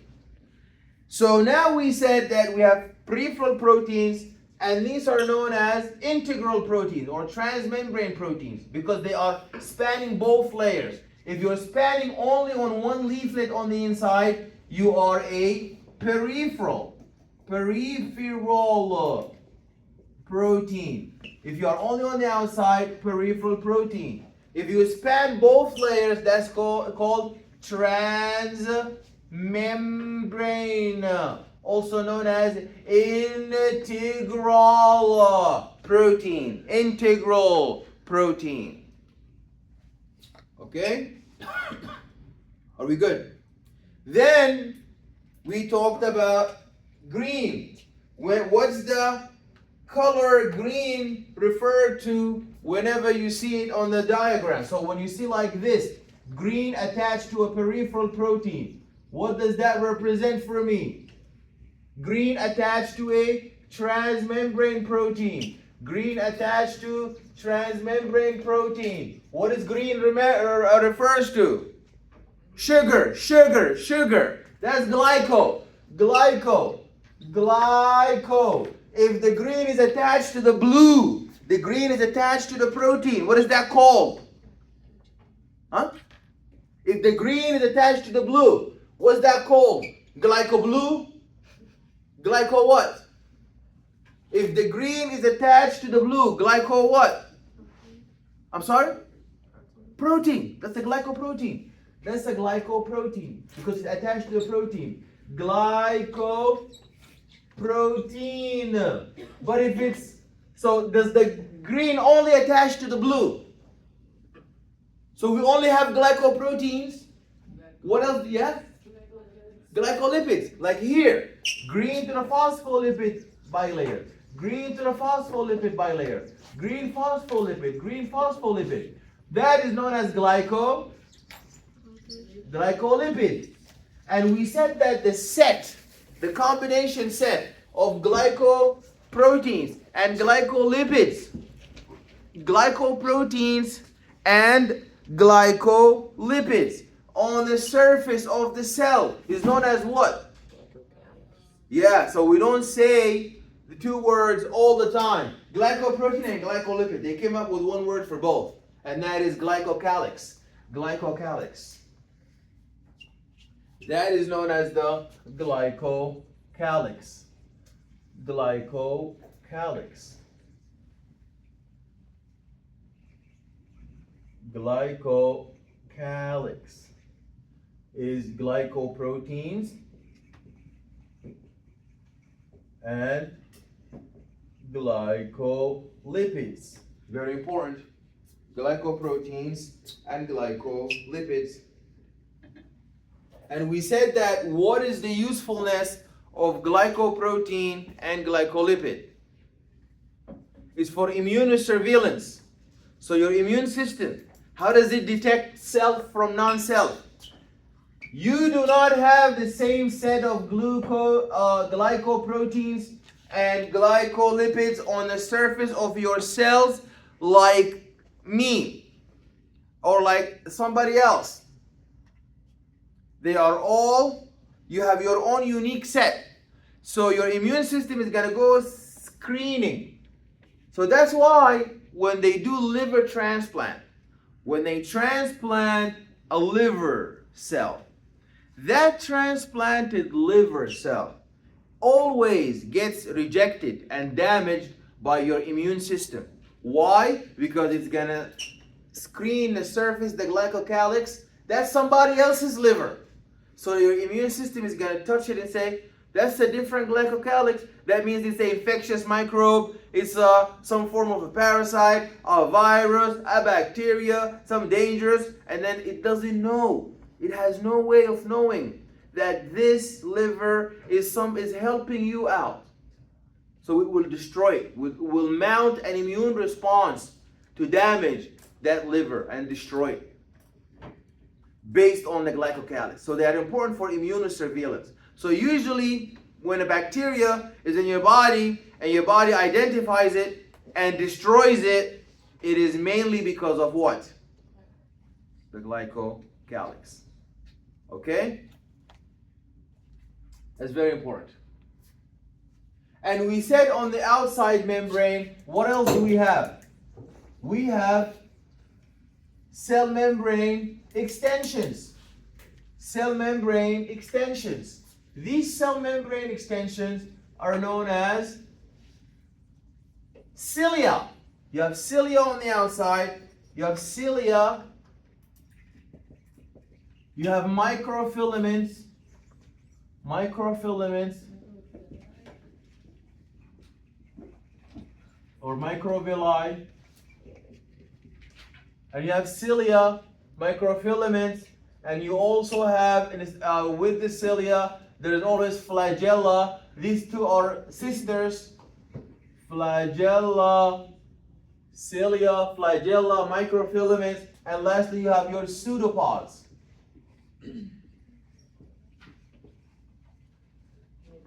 Pseudopods. You have pseudopods. The cilia and flagella both have microtubules.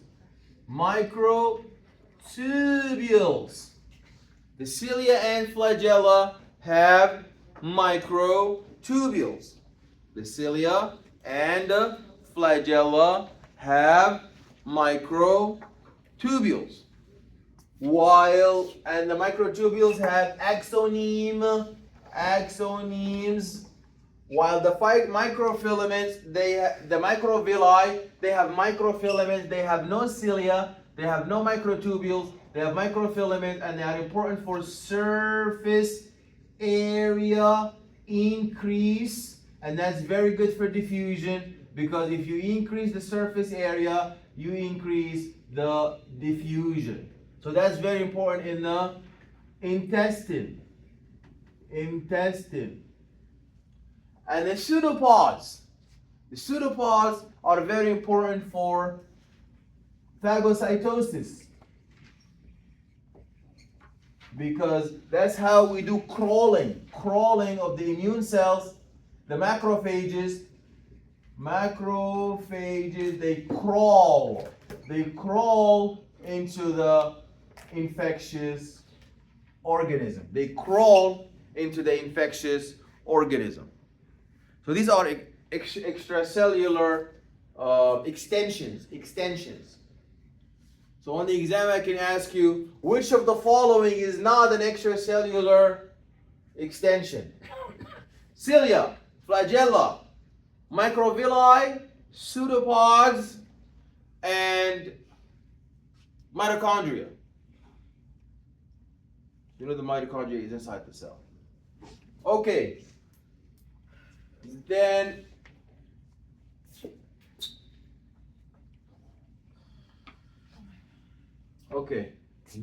we're gonna move on to The sodium potassium ATPase. So the sodium potassium ATPase is very important because it ensures that there is a disequilibrium. It ensures that we do not have equal concentration of solute outside and inside. So this is the sodium potassium ATPase. It has 3 seats for sodium. Even though sodium is a lot more outside, 144 millimoles outside of sodium, and there's only 10 millimoles of sodium inside. So sodium is so low inside. What happens now when obviously sodium is going to move through the leak channel? You see the leak channels for sodium leak channels. It's going to move down the sodium leak channel, but the sodium potassium ATPase will throw 3 sodiums out. And same thing for potassium. There is a lot of potassium inside and 10 outside. And it will, if it goes out, it'll bring back in. So it throws out 3 sodium and it brings in 2 potassium.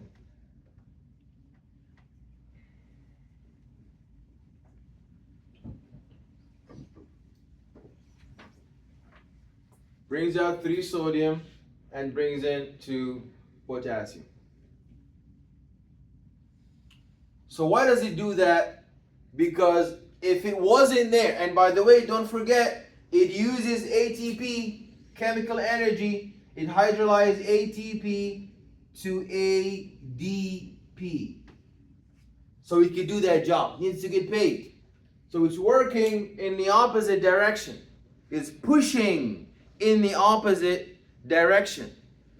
Okay, it's going counterclockwise.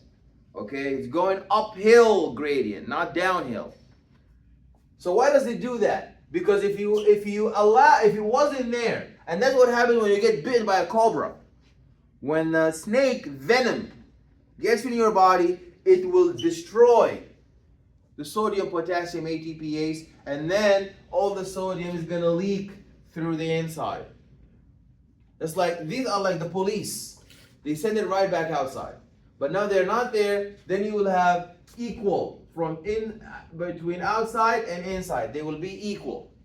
When they are equal, when the action potential arrives, what is the action potential dependent on? The action potential is dependent on the influx of sodium, and that causes the membrane potential to go up. So the membrane potential is this is the membrane voltage, millivolts, and that's the time, milliseconds. So as time goes on, the membrane voltage is going to increase because sodium is fluxing. That's called depolarization. Membrane voltage is going to increase.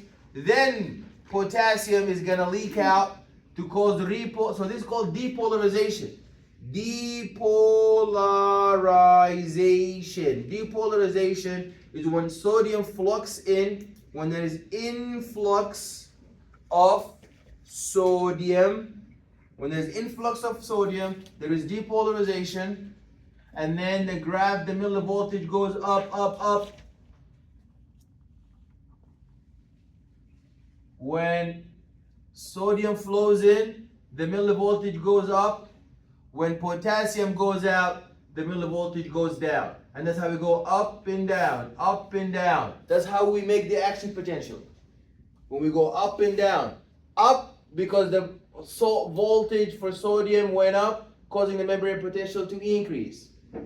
Potassium, when potassium influx, that's going to make the repolarization and the membrane voltage to decrease. And that's how the signal is propagated from one place to another through the action potential. Now imagine you don't have that gradient.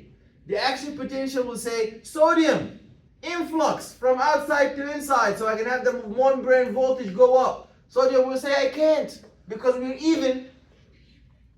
We're already even. I cannot flux no more. There's no gradient.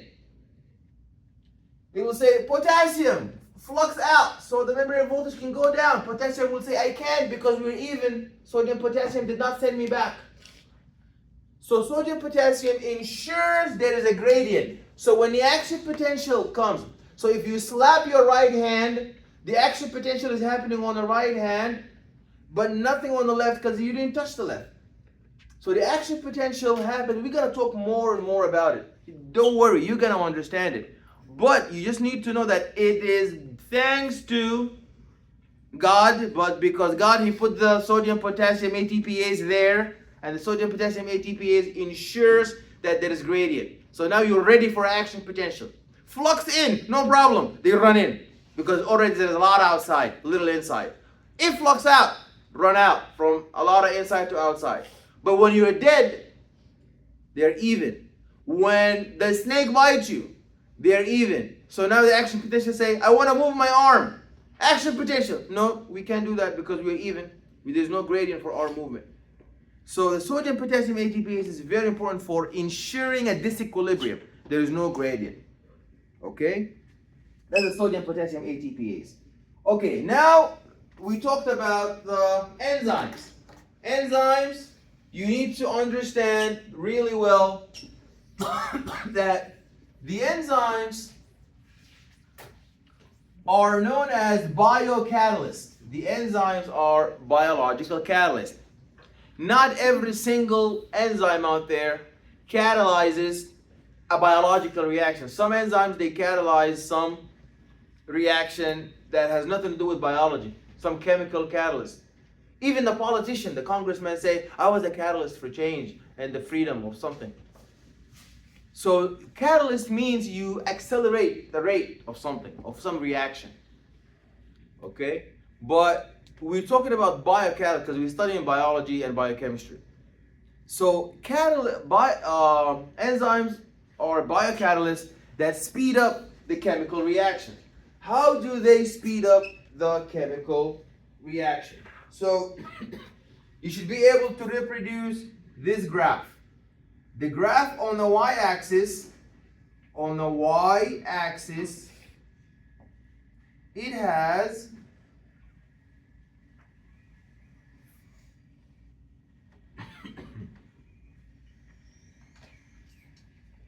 the free energy.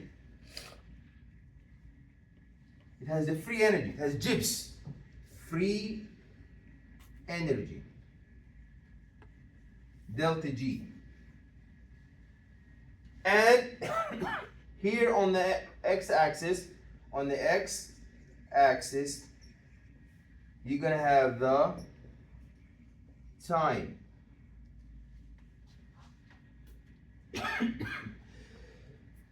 And if you want to have products,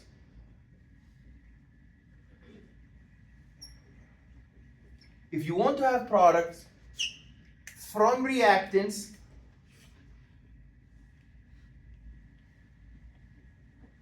then you must go uphill, then come to the product. You have to be very careful. This is very dangerous. This is the level of the reactant. And this is the level of the product. And this is known as the net energy. This is the net, N-E-T. That's the net free energy.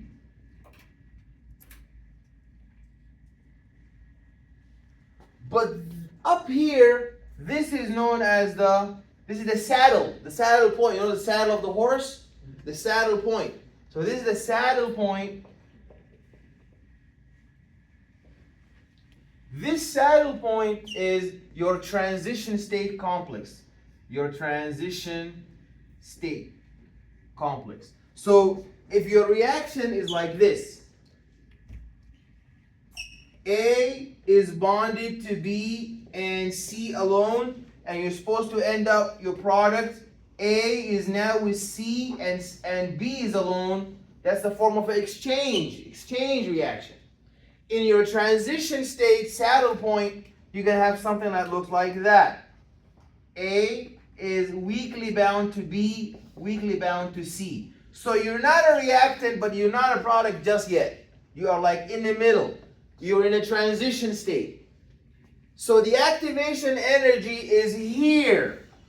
Is the energy from the reactant, it's called EA, the activation energy, up to the transition state complex.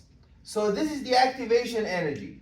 What the enzyme will say, do not go up purple. You don't got to go up all that hill. You don't got to go up all this mountain. Let's go up this little hill. We go up this little hill and we come down. And this is EAZ. This is the activation energy of the enzyme. So now that was route A and that was route B with the enzyme. So uncatalyzed, you go up here. Uncatalyzed, you go all the way up this mountain. Catalyzed reaction, you go through this little orange hill. Go through this little orange hill. So that's how you get there faster.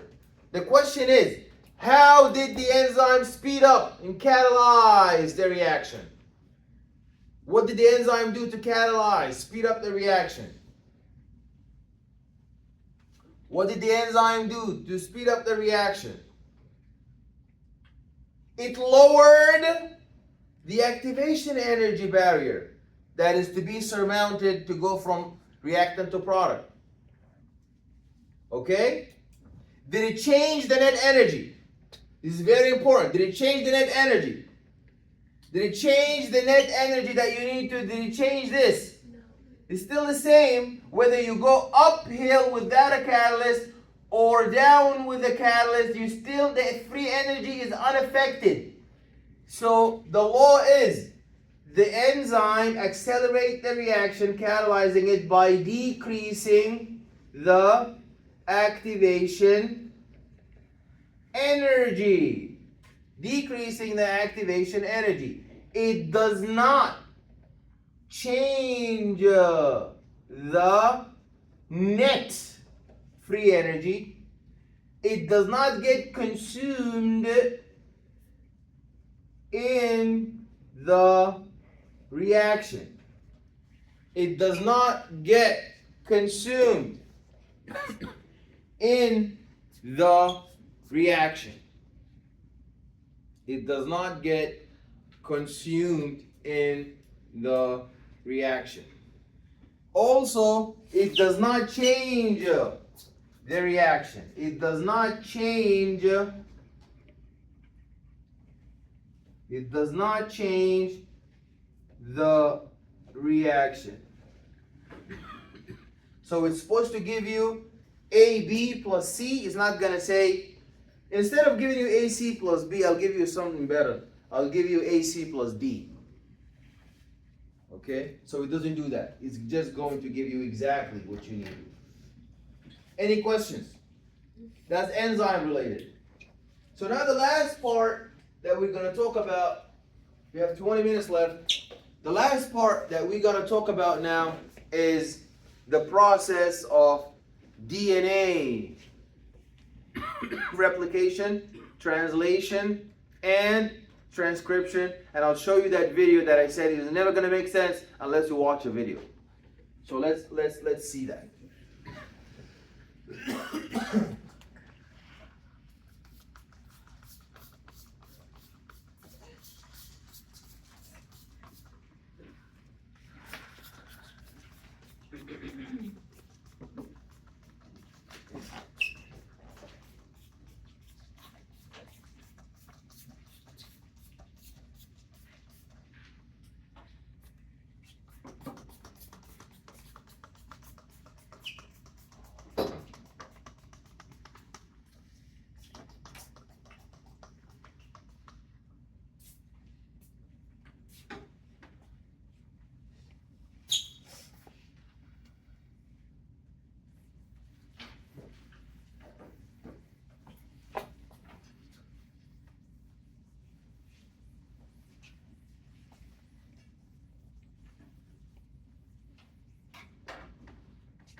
Okay.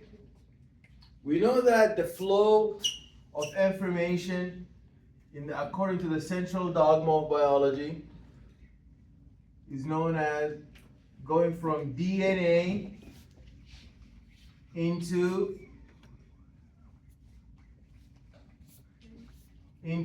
from DNA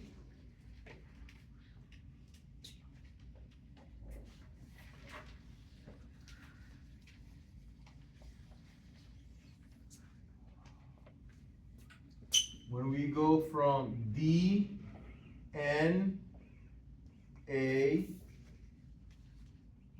into mRNA,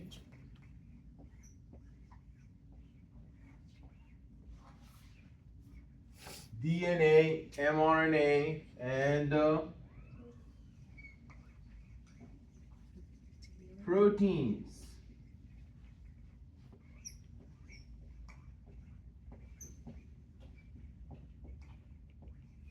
DNA, mRNA, and proteins. So going from DNA is nucleotides, obviously.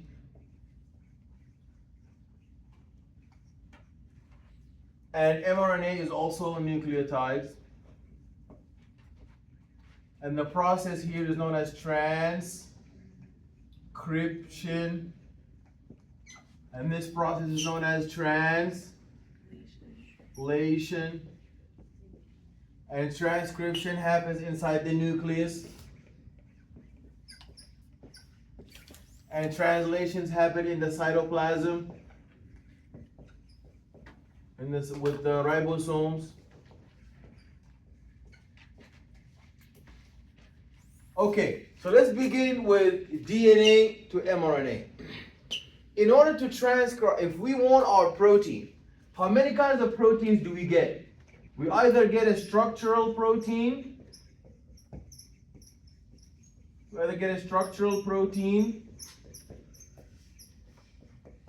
or what else do we get? Functional protein.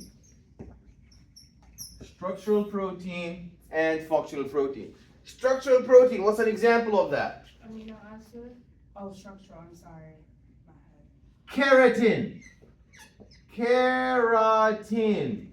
Where do you find keratin? In the skin, nails, and hair. What else? Collagen. And that we find it in the ligaments of the bones. What about the functional proteins? Functional proteins are like hemoglobin, for example. They are there also to remove oxidative species, to reduce oxidative stress, and these are known as catalases. And you also have those who make polymers known as polymerases.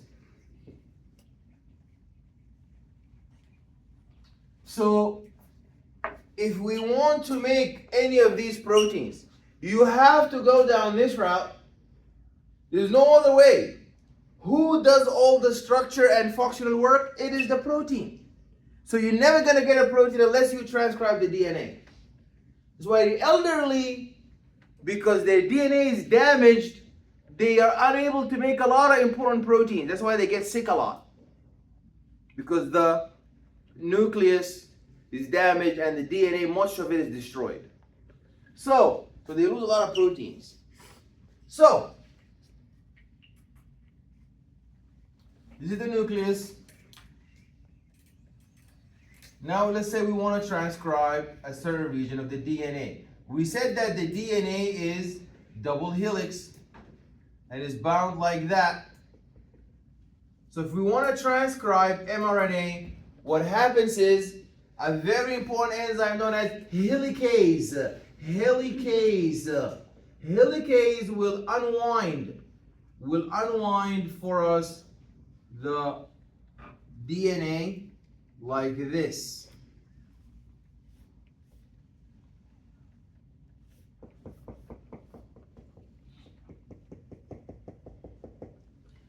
And obviously DNA, that's a polymer. That's a polymer. DNA is a polymer. What about mRNA? Is it a monomer? It's a polymer too. Monomer is a nucleotide. That's the monomer. That's the building block. Just because mRNA is smaller than DNA does not mean it is not a polymer. It is a polymer.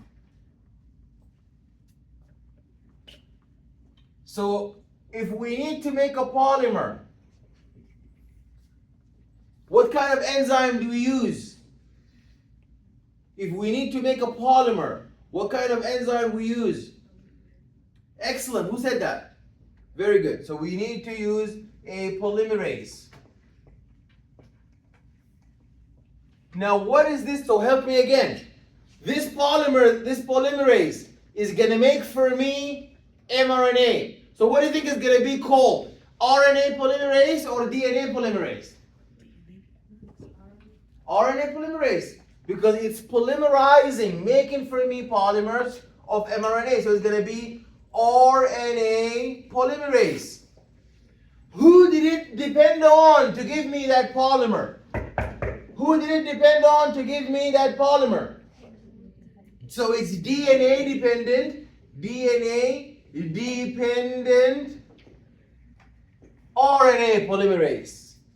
That's the enzyme we use to go down this route. Remember Mr. HIV? What does HIV do? The retrovirus. It has a reverse transcriptase. So in a reverse transcriptase, what polymer do I make? If I'm going from here to here, what polymer do I make? If I'm going from mRNA to DNA, remember the virus does not have a DNA. So it has an mRNA and it has a reverse transcriptase, and the reverse transcriptase is going to transcribe for me and give me this. So what kind of polymerase do I have? DNA polymerase, yes, because it's not hard. If you want to tell what kind of polymerase are you to look into, who are the polymers being made? Are you making an RNA? That's the RNA polymerase. Are you making DNA? That's the DNA polymerase. Then look at who you're dependent on. So when I was going down this route, I'm making RNA, very easy, that's the RNA polymerase. I transcribed who? DNA, that's the DNA dependent RNA polymerase. But for HIV, it's a reverse transcriptase. But what kind of polymerase is it? It's a DNA polymerase. DNA polymerase. Dependent on what? RNA. So it's a RNA dependent DNA polymerase. And when I'm doing replication in cell division, when I want to divide the cell, so in order for the cell to divide, the cell has this 1X DNA. It goes through the S phase, and the S phase goes to 2X, doubles the DNA, then the cell divides. Then the cell divides into two cells, each one of them has 1X.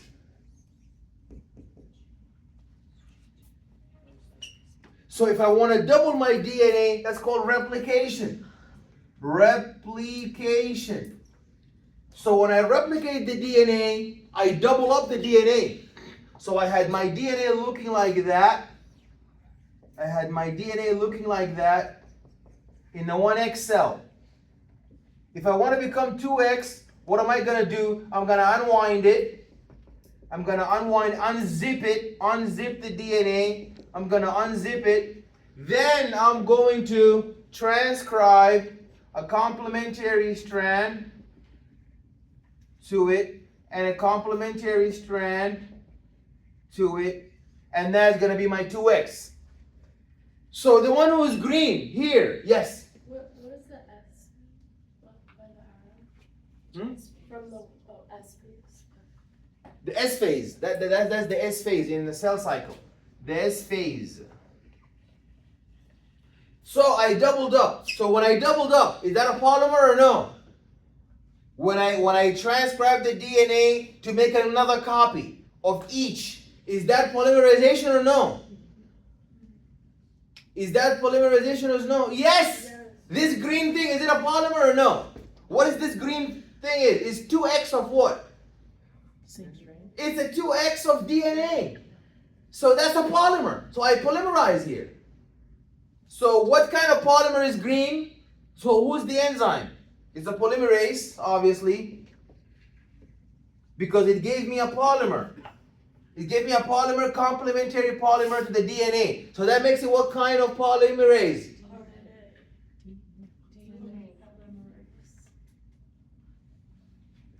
We said DNA. In the S phase, we're going to replicate. We're going to double the DNA. Why do you say RNA? We had DNA, we doubling the DNA so we can divide the DNA into 2 cells. So I am doubling up my DNA. So I had 2 strands of DNA. I unzip it, I cut it, then I polymerized another copy of each strand. So is that a polymerase? What is it going to polymerize for me? DNA or RNA? DNA. DNA. So it's a DNA polymerase.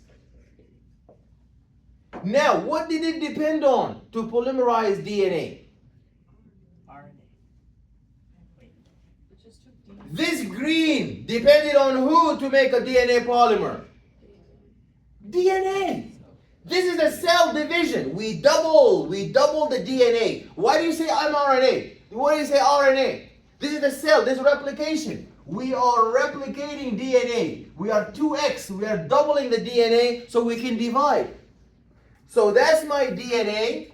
I just said here, that's my DNA. I cut it in half. I unzip it. Then I polymerize. So now I just no longer have 1x. Now I have 2x. So the polymer who made green for me made green DNA. So it's a DNA polymerase. Who did it depend on to give me the other strand of the DNA? DNA. DNA. So it's a DNA dependent DNA polymerase. DNA dependent DNA. So in replication, we depend on DNA to make another polymer of DNA. It's a DNA dependent DNA polymerase. If I'm transcribing protein, I use a DNA dependent RNA polymerase. If I am reverse transcriptase like the virus, I'm trying to make DNA from mRNA, I'm going to use DNA dependent RNA polymerase. Okay. Then this is the difference. So now that's replication. In replication, now I have doubled my DNA. That's my S phase. In the cell cycle, that's my S phase. After my S phase comes my G2 phase, and that is where I prepare all the organelles and all the phases and all the necessary enzymes and proteins so that I can go into mitosis. And mitosis is prometaphase, you have prophase, prometaphase, metaphase, then anaphase when they finally split, and then you have your telophase, and then cytokinesis when they actually rupture into 2 spots. That's the M phase, and then you go back into the G1 phase preparing for another round. So S phase is where all the doubling happens, the replication. G phase you prepare for mitosis, and G1 phase you prepare for doubling up the DNA. So if the DNA is damaged, apoptosis is most likely, programmed cell death is more likely to happen in the G1 phase because you don't want to double up a damaged DNA. That's why there's a checkpoint. There's a checkpoint here to see if this G1, if the DNA that you want to double up, that you want to make another copy of, is good DNA. If the DNA is damaged, the cell will have apoptosis, cell suicide, programmed cell death, and it will die. So in apoptosis, the cell will die, or it will go, when it does, it goes into the G0 phase, the quiescence phase. Otherwise, it will go into the S phase to double up, and then the G2 phase to prepare for mitosis. So that is M. Please remember, I got this question wrong when I was in med school. I was so mad after the test. I'm still mad, but I'm never going to forget it. This G1 through the S phase, through the G2 phase, that's known as interphase. All this interphase, I'm preparing, getting ready for mitosis, for cell division. Then mitosis is the part where we divide the cell. We're going to see this in the slides. Then the transcription, so we talked about transcription, we got carried away with replication, but when you understand your DNA dependent RNA polymerase, your RNA dependent DNA polymerase, those are very important because you have to look at what is the polymer making. What is the polymer polymerizing for me? Is it polymerizing DNA? Is it polymerizing DNA? Is it polymerizing mRNA? So now, when I'm transcribing, that is transcription. In transcription, helicase is going to unwind the DNA. Then, which polymerase is going to come to transcribe for me the region that I want? So I'm going to transcribe what? I'm going to transcribe the DNA to give me what? In transcription. What am I transcribing? In transcription. What am I transcribing? mRNA. So I use the polymerase to transcribe. Use the polymerase to transcribe the DNA to give me mRNA. Thank you. The mRNA, this nuclear membrane, has many holes. It will exit. But before it exits, this mRNA that I transcribe is called premature. That's called premature mRNA. mRNA. Nascent mRNA. Meaning it's not ready yet. It needs to undergo some surgery, some cutting and chopping up. So this pre-mRNA is going to get divided into introns, and exons. The introns are going to get cut out. And the exons are going to be in my final mature copy. So when I cut out, many students have a problem. They think introns are going to stay in and they're going to be in the final mRNA transcript. No, introns are cut out. They think that exon is like excised out. No, the exon stay in. It is the intron who get cut out. So, and you remember that by looking in your nucleus, the introns with an N stay in the nucleus with an N. So they don't get out because they're not ready, but they stay behind. They stay behind in the nucleus. It is the exons with an X who exit. The exons exit and they go in that, because we know that where does the translation happen? In the cytoplasm and the ribosome. It is the exons who make it out to the cytoplasm and they get translated there. So these are the ones who make it to the VIP and they go there, the exons. Okay? Please remember that. These introns that stay behind, we throw them in the garbage? No. Your body recycles them. So now this is called alternative splicing. Alternative splicing. Alternative splicing is when we add up all the introns together and make some useful mRNA from them to transcribe for us some mRNA that will translate it later in the ribosome to give me some useful proteins. So that's called alternative splicing. But the initial splicing is when we cut up that premature nascent mRNA. Okay? So that is transcription. Then when the mRNA is ready, you're going to go in the ribosome. The ribosome has 3 sites. That's the big ribosome. And this is a small subunit. And this is your mRNA. So the mRNA, your small subunit is going to bind to it first. And it has 3 codons, 3 codons, 3 codons, 3 codons. There is a tRNA. The tRNA has the amino acids. This is the tRNA. The tRNA has the amino acids. This is the exit site. This is the polypeptide site. The entry site begin with an E, but they couldn't have 2 E's, so they said the entry site is the A, entry. So what happens is the ribosome is going to read the first codon AUG. It also codes for the amino acid methionine. Methionine. It's a very high yield question that this codon is 2 in 1. It's a start codon and it is also an amino acid known as methionine. Always begin with methionine. So the first one is going to come to the entry site, methionine, then it's going to move to the polypeptide site. Then it's gonna pass, it's gonna shift its methionine to the next mRNA, and then it's gonna exit.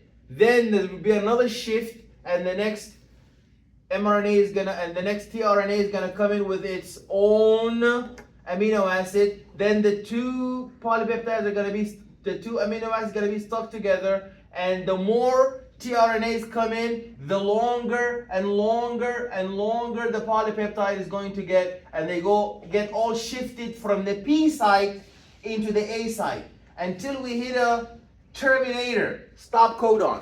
You have 3 stop codons. You go away. You are away. You are gone. If your ribosome sees one of those 3, UGA, UAA, UAG, those don't have any tRNA or any amino acid, it will stop transcribing, and then this long, very long polypeptide is going to go to the P site, then E site, then exit out. Okay? I'm going to show you a video for that, and that's going to help you. It's going to be like a 1-minute video, really quickly, really helpful. It's going to help you a lot. And that's the translation, and then we get our primary sequence, and then from the primary sequence it's going to fold with hydrogen bonding to a secondary sequence, alpha helix, beta sheet. Then it's going to fold with hydrophobic interactions into tertiary structure, then with more ionic bonding into quaternary structure. Yeah, so that is for the transcription, translation. We alluded to replication. Replication is we separate the DNA into 2 strands, but the DNA is anti-parallel. So one side is 5' to 3'. The other side is on the opposite direction, 5' to 3'. So your DNA polymerase is going to always transcribe from the 5' to the 3'. So in one strand, the leading strand, it's called the leading strand, it's going to move down this way, but the lagging strand is going to cut up. It's going because it's going against the direction. So you will have cut up pieces discovered by a scientist known as Okazaki. These are known as Okazaki fragments, and they will be glued and stuck together by a glue enzyme known as ligase, known as DNA ligase. So when they ask you why is the DNA replication discontinuous, it's discontinuous because it's 2 snakes, one head down, one tail up, one head tail up, one head up, one tail down. So it cannot happen in the same direction. So it goes into opposite directions. We will talk about that more next week. So next week we're going to talk a little more about the replication, because we haven't gone in depth about that. Then we will go to the slides, make sure we covered all the slides for the cell structure and function. Then we will do our tissues that same meeting. Then the week after that, you're going to be coming for your exam. Let me, before the time is over, play for you that very important video. Can you pass the attendance sheet? Yeah, can you please sign?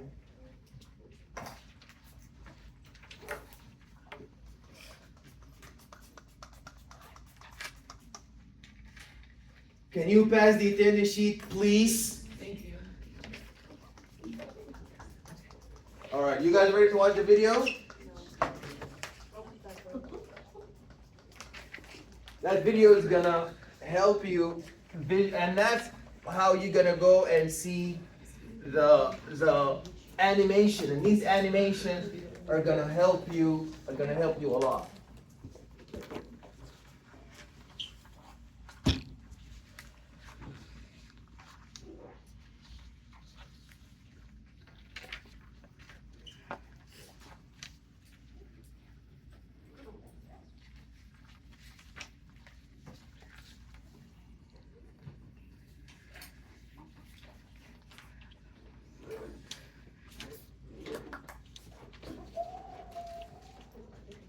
Oh my God, I've been talking for how long? Oh my God. Even my heart didn't hurt me today. I don't know why. Thank God. Thank God. Okay, so that's, if you needed tutoring, if you need a review, that's a review before the review. So go and do your homework and your study guide, and that's your review for the exam.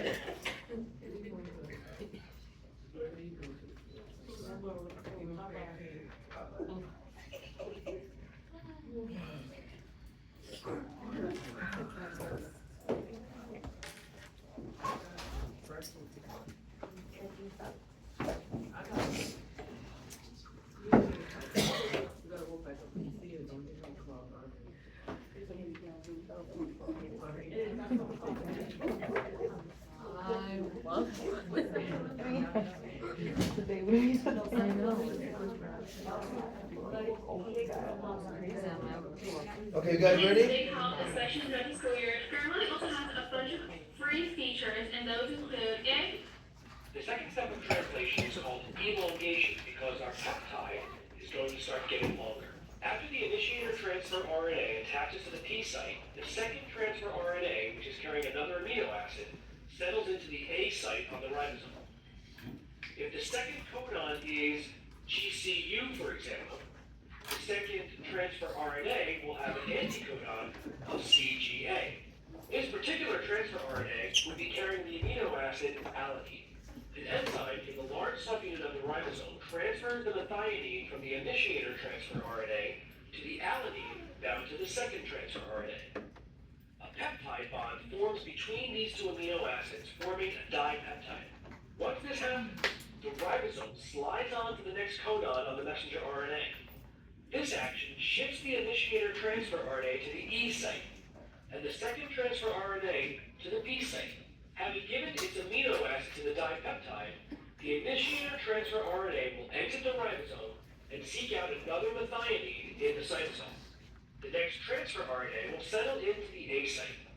Once again, the enzyme transfers the amino acid at the P site to the transfer RNA at the A site. However, this time, both amino acids of the dipeptide transfer over, making the peptide an even longer chain of amino acids. This process continues until the ribosome reaches the stop codon, at which point a protein called release factor binds to the A site, rather than transfer RNA. The new protein releases from the ribosome, and the ribosome disassembles. This last step is called termination, and our new protein is now ready for packaging and export. Okay, so watch more of those at When a home. human diploid somatic cell divides, it produces two identical